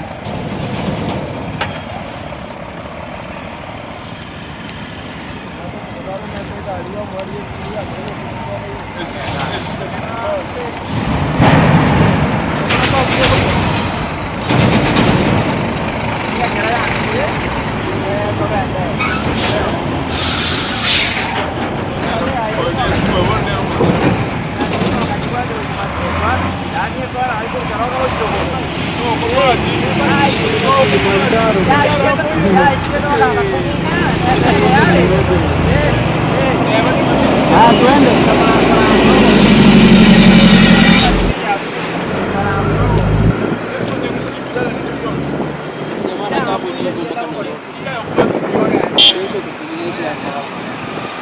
Amejipanga.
Tunaonana huko Gambo. Kwa zamani. Watasukumana tu sasa tutadu.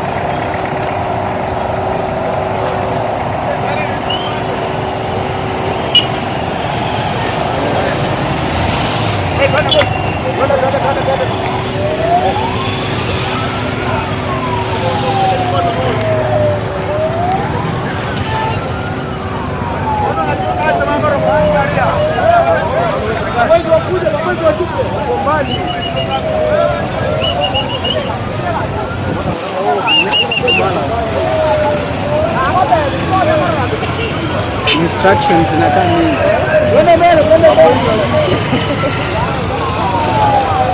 Chunga. Usikute nyuma.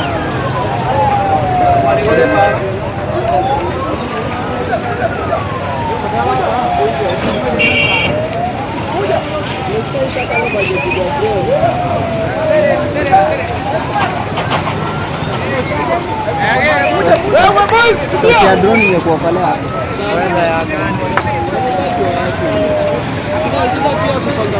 Hasi ikifika hapo sasa itaishi. Hasi ikifika kwa hiyo bump.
hiyo hasi yani na bamba ni kama wanaokopana na bamba.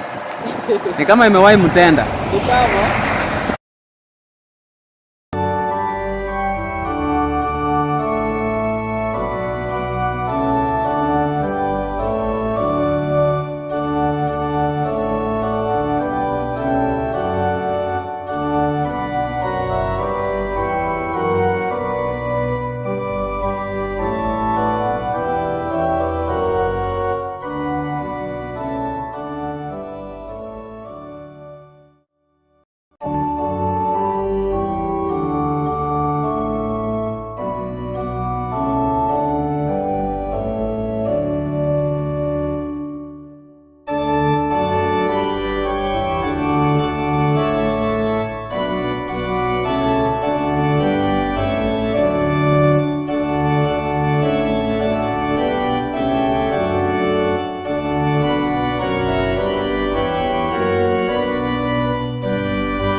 Asante sana DJ. Tumesema watu mpate fursa ya kupata nafasi ya kuketi, kisha mtapata nafasi ya kutosha ya kuona mwili. Lakini kabla ya hayo yote, tutapatia wachungaji wafanye maombi, kisha watarun program kidogo ili fursa ipatikane ya kupeleka mzee ambayo tulianza kuhusu mzee Onyancha. Tumekuja tena kwa uwanja huu tukisema ya kwamba Baba tusamehe dhambi zetu. Tunapoenda kufanya maombi kwa ajili ya mzee wetu, Baba tutakase, utuonekanie kadri ya mapenzi yako. Zaidi ya yote utupe amani katika mioyo yetu ili hii safari iweze kukamilika kulingana na mapenzi yako. Kila mmoja ambaye ameingia katika uwanja unamweka mkononi mwako. Jidhihirishe kwa pamoja nasi sasa na hata milele, katika jina la Yesu Kristo aliye Bwana Mwokozi wetu. Amen. Amen. Sote tuchukue neema ya Bwana wetu Yesu na upendo wa Mungu Baba na ushirika wa Roho Mtakatifu ukae na sote sasa na hata milele. Amen. Barikiwe sana. Karibuni sana kwa ajili ya kuweza kusuru mwili ama kuona mwili ili tuweze kutoka katika uwanja huu. Karibu sana kila mmoja wetu, sababu ya leta hii ili tuweze kwenda kwa haraka.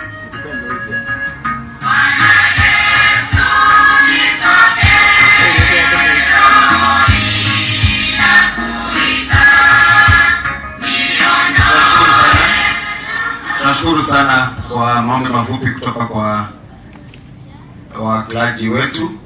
Tafadhali tutaanza na mpangilio wa kuja kuona mwili, kwa sababu kuu ya kuwa hapa ni kuangalia mwili, kisha tupatiane fursa kwa kanisa litoe mahubiri kidogo, kisha ndio tuondoke.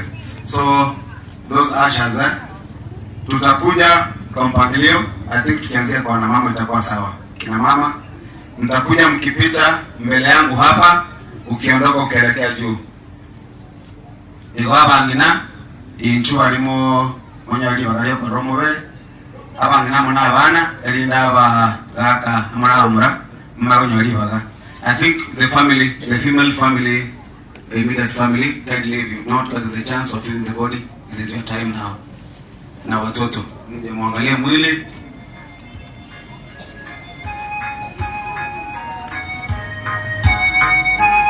Laini moja tafadhali, nyuma ya huyu mwanadada ambaye amekuja wa kwanza.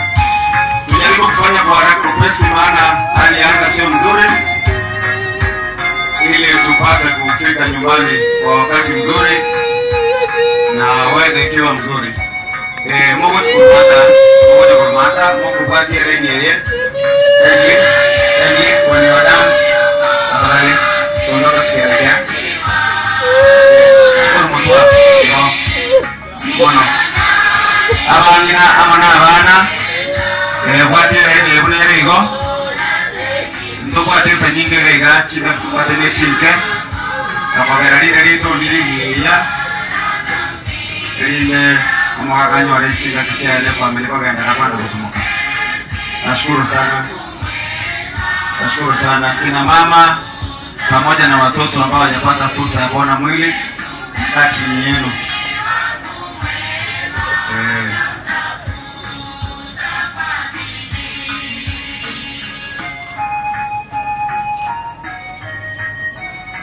Wale ambao hawajapata fursa ya kuona mwili, sasa hivi kina mama na watoto ndio wako na fursa, na wanapomaliza hivi hapa antobagaka hapa mura kamura anchena inuso ese ekonde yoko romobe. The immediate family men who have not gotten the chance of viewing the body kindly.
tuna muda mchache sana kabla ya wauliza wachungaji watoe fungu kidogo, kisha baadaye tuwapatia mpangilio mwingine unaofuatilia. Iko wali mutanya libaga yoko romo gaka James libaga ndira roro asira yakangenye gachatigeri sana elinde the clergymen barwe ngana yokoremia uchise family elinde mama yako yana mpangilio ndio kubwati. Kwa sasa hivi nashukuru sana kwa Mungu kutuwezesha kutoka pale Mok mpaka kanisani pale, na vile tumefika hapa nyumbani. Tunamshukuru sana kwa usafiri mzuri, hatujakuwa na changamoto, na tunaomba ombi hilo kwamba shughuli hii hapo kesho tunakuwa tukifanyia hapa. Mungu atatuwezesha na tutafanya safari ya mzee vikamilifu familia inavyotaka na jinsi ambavyo alikuwa amejipanga kama mzee wa kanisa.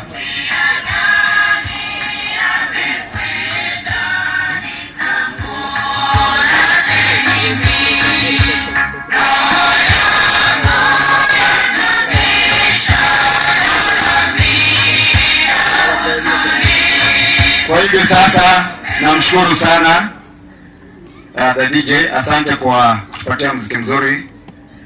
Nataka kuwapatia wachungaji wa kanisa kwa muda kidogo, kisha watakapomaliza, kabla ya kuondoka kwenda nyumbani, maana nyumbani pale nafasi ni ndogo na chakula kitakuwa pale nyumbani. Watu ukisikia njaa na kabla ya kwenda kufanya kupumzika, kuna chakula pale Teresa Preparatory School ndani. Chakula kimepangwa pale, mtaenda mte chakula cha usiku utakula ukienda kupumzika. Kwa sasa hivi kwa muda mchache wachungaji, ili pia mtafanya maombi kwa chakula, ili tukiondoka hapa moja kwa moja gari linapoelekea nyumbani kwenda kupeleka mzee, nafasi ni ndogo, utakula pale, ni kwenda kupumzika tu ama kupata program ya kesho vile itakavyoenda. Asanteni sana kwa usikivu mzuri. Sasa hivi kipaza sauti hiki na kirudisha kwa wachungaji wa kanisa.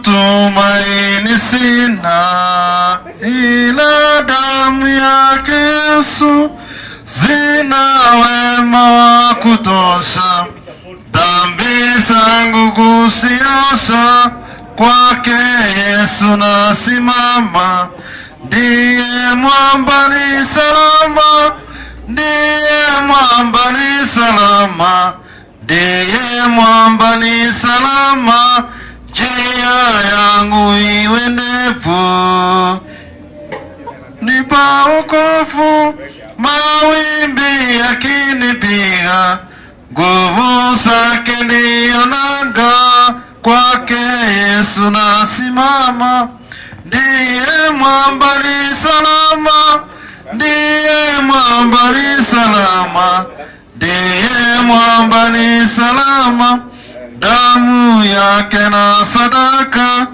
nategemea daima, yote chini ya kisha Mwokozi atanitosha, kwake Yesu nasimama, ndiye mwamba ni salama, ndiye mwamba ni salama, ndiye mwamba ni salama, nikiitwa hukumuni, nikivikwa haki yake, zina hofu mbele zake, kwake Yesu nasimama,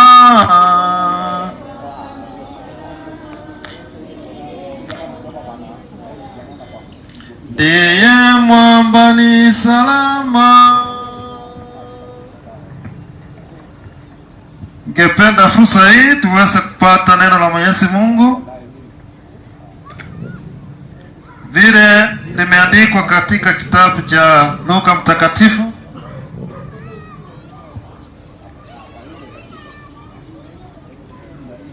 mlango ule wa 8 mstari wa wa 49 mpaka ule mstari wa 56.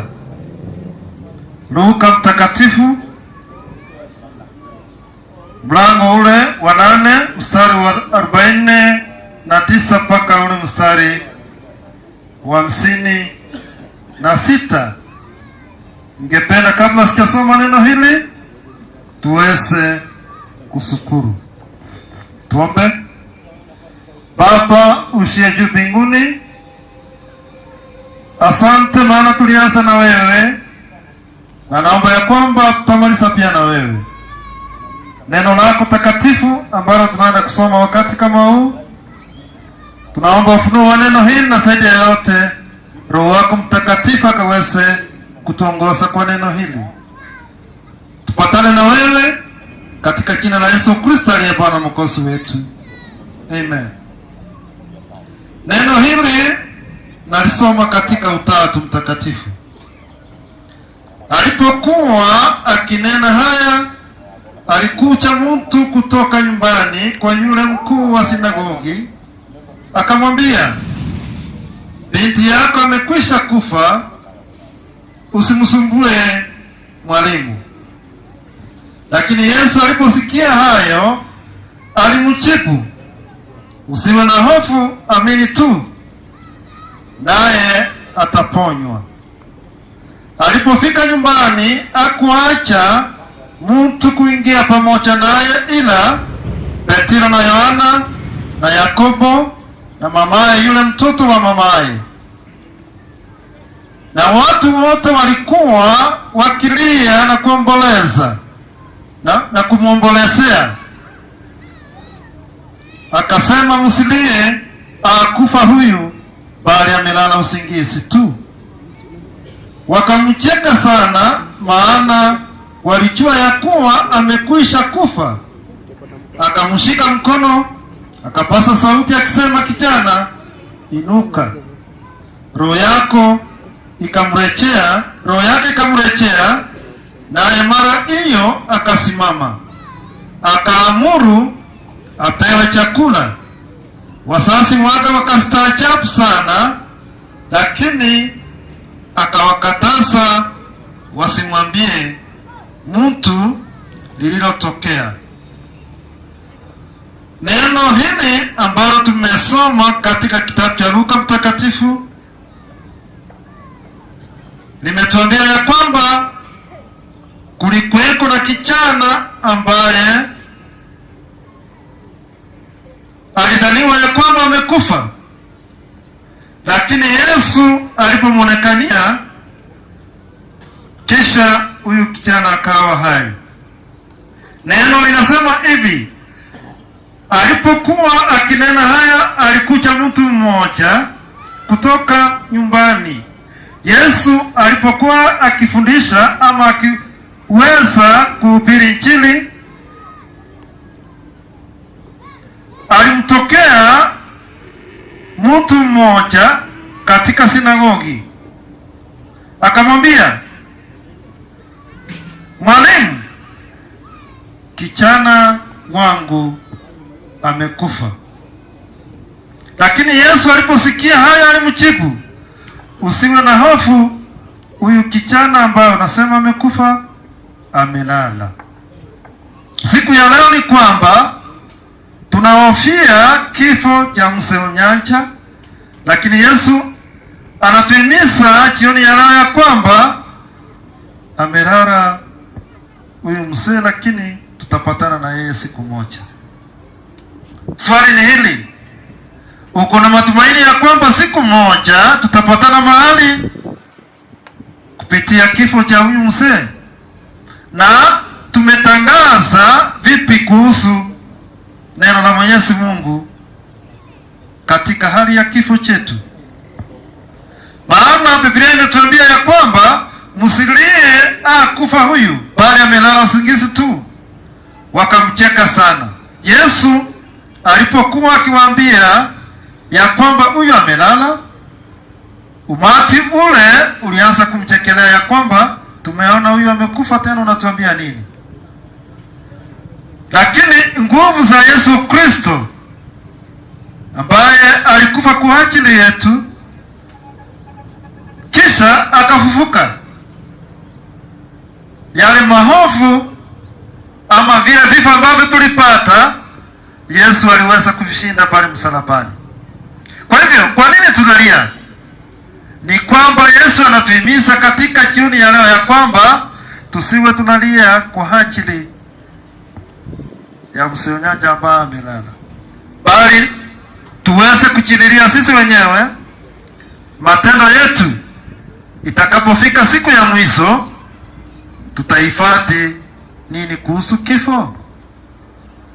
Maana Yesu anajua peke yake ya kwamba mauti ambayo tunayopitia ni ya muda tu. Siku moja tutafufuliwa sisi wote. Lakini swali ni hili, matendo yetu yanajidhihirisha wapi? Hiyo ndio swali. Akaamuru apewe chakula, ya kwamba alipokuwa hai huyu kijana ambaye alikufa, Yesu aliamuru ya kwamba apewe chakula. Kwa hivyo himizo ni kwamba baada ya kifo kuna uhai. Sio ya kwamba eti mtu akifa maisha yake hayako. Biblia imetuambia ya kwamba maisha tena yako. Kwa hivyo tusiomboleze kama watu ambao labda hatujui. Biblia imetuambia ya kwamba Yesu alimfufua huyu kijana ambaye aliletewa mbele zake. Baadaye akasema ya kwamba kuwa hai tena. Huyu kijana akakuwa tena hai.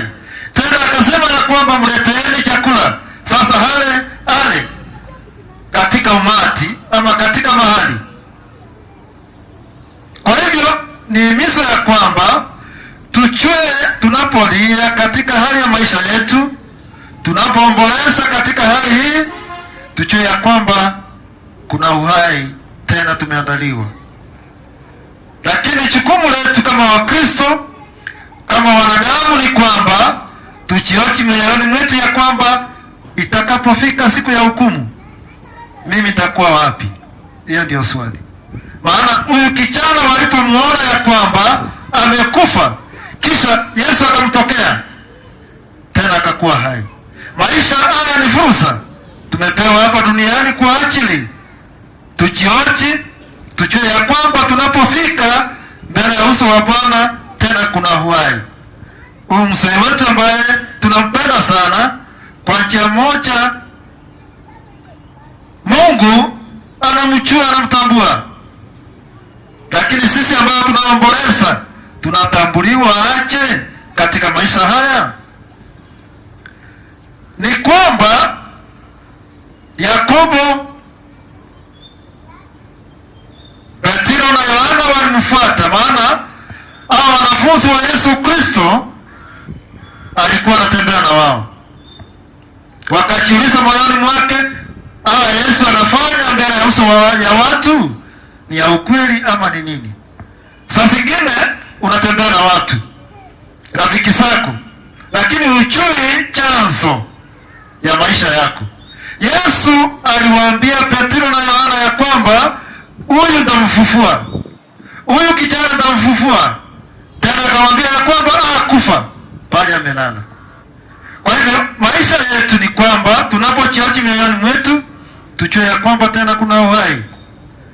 Sio eti ya kwamba mtu akifa maisha yameishaenda hivyo. Hapana. Kuna matumaini ya kwamba tena baada ya kifo kuna uzima. Kwa hivyo umati unasema ya kwamba tukuje mbele ya uso wa Bwana atusaidie tujue tunapofikia hali zetu ama tunapofanya mambo yetu, huyu Mungu ambaye tuko na yeye hapa atatusaidia.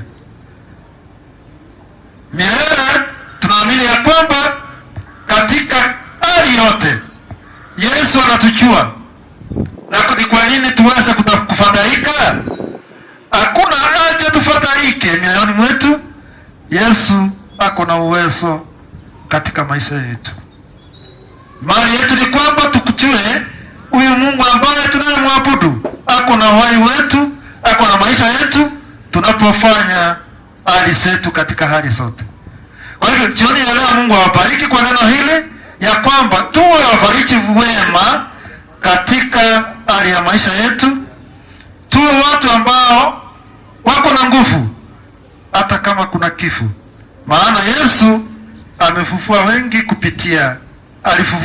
kupitia wale ambao hawakujua ya kwamba wataweza kupitia kifo.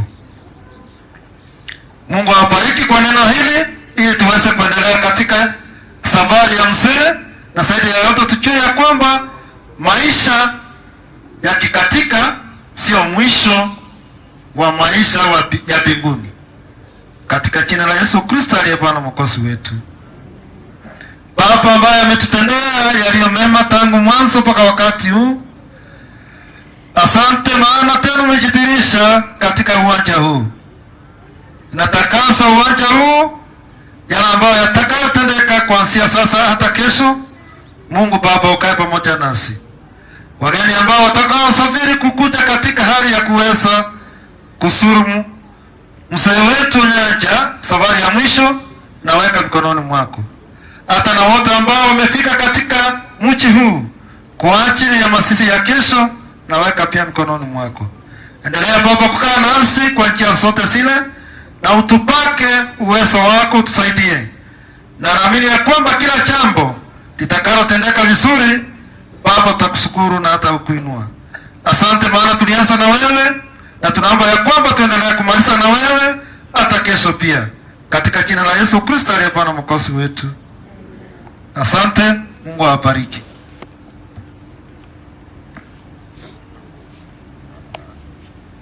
Tunashukuru sana. Mpangilio umebaki ni mchache sana.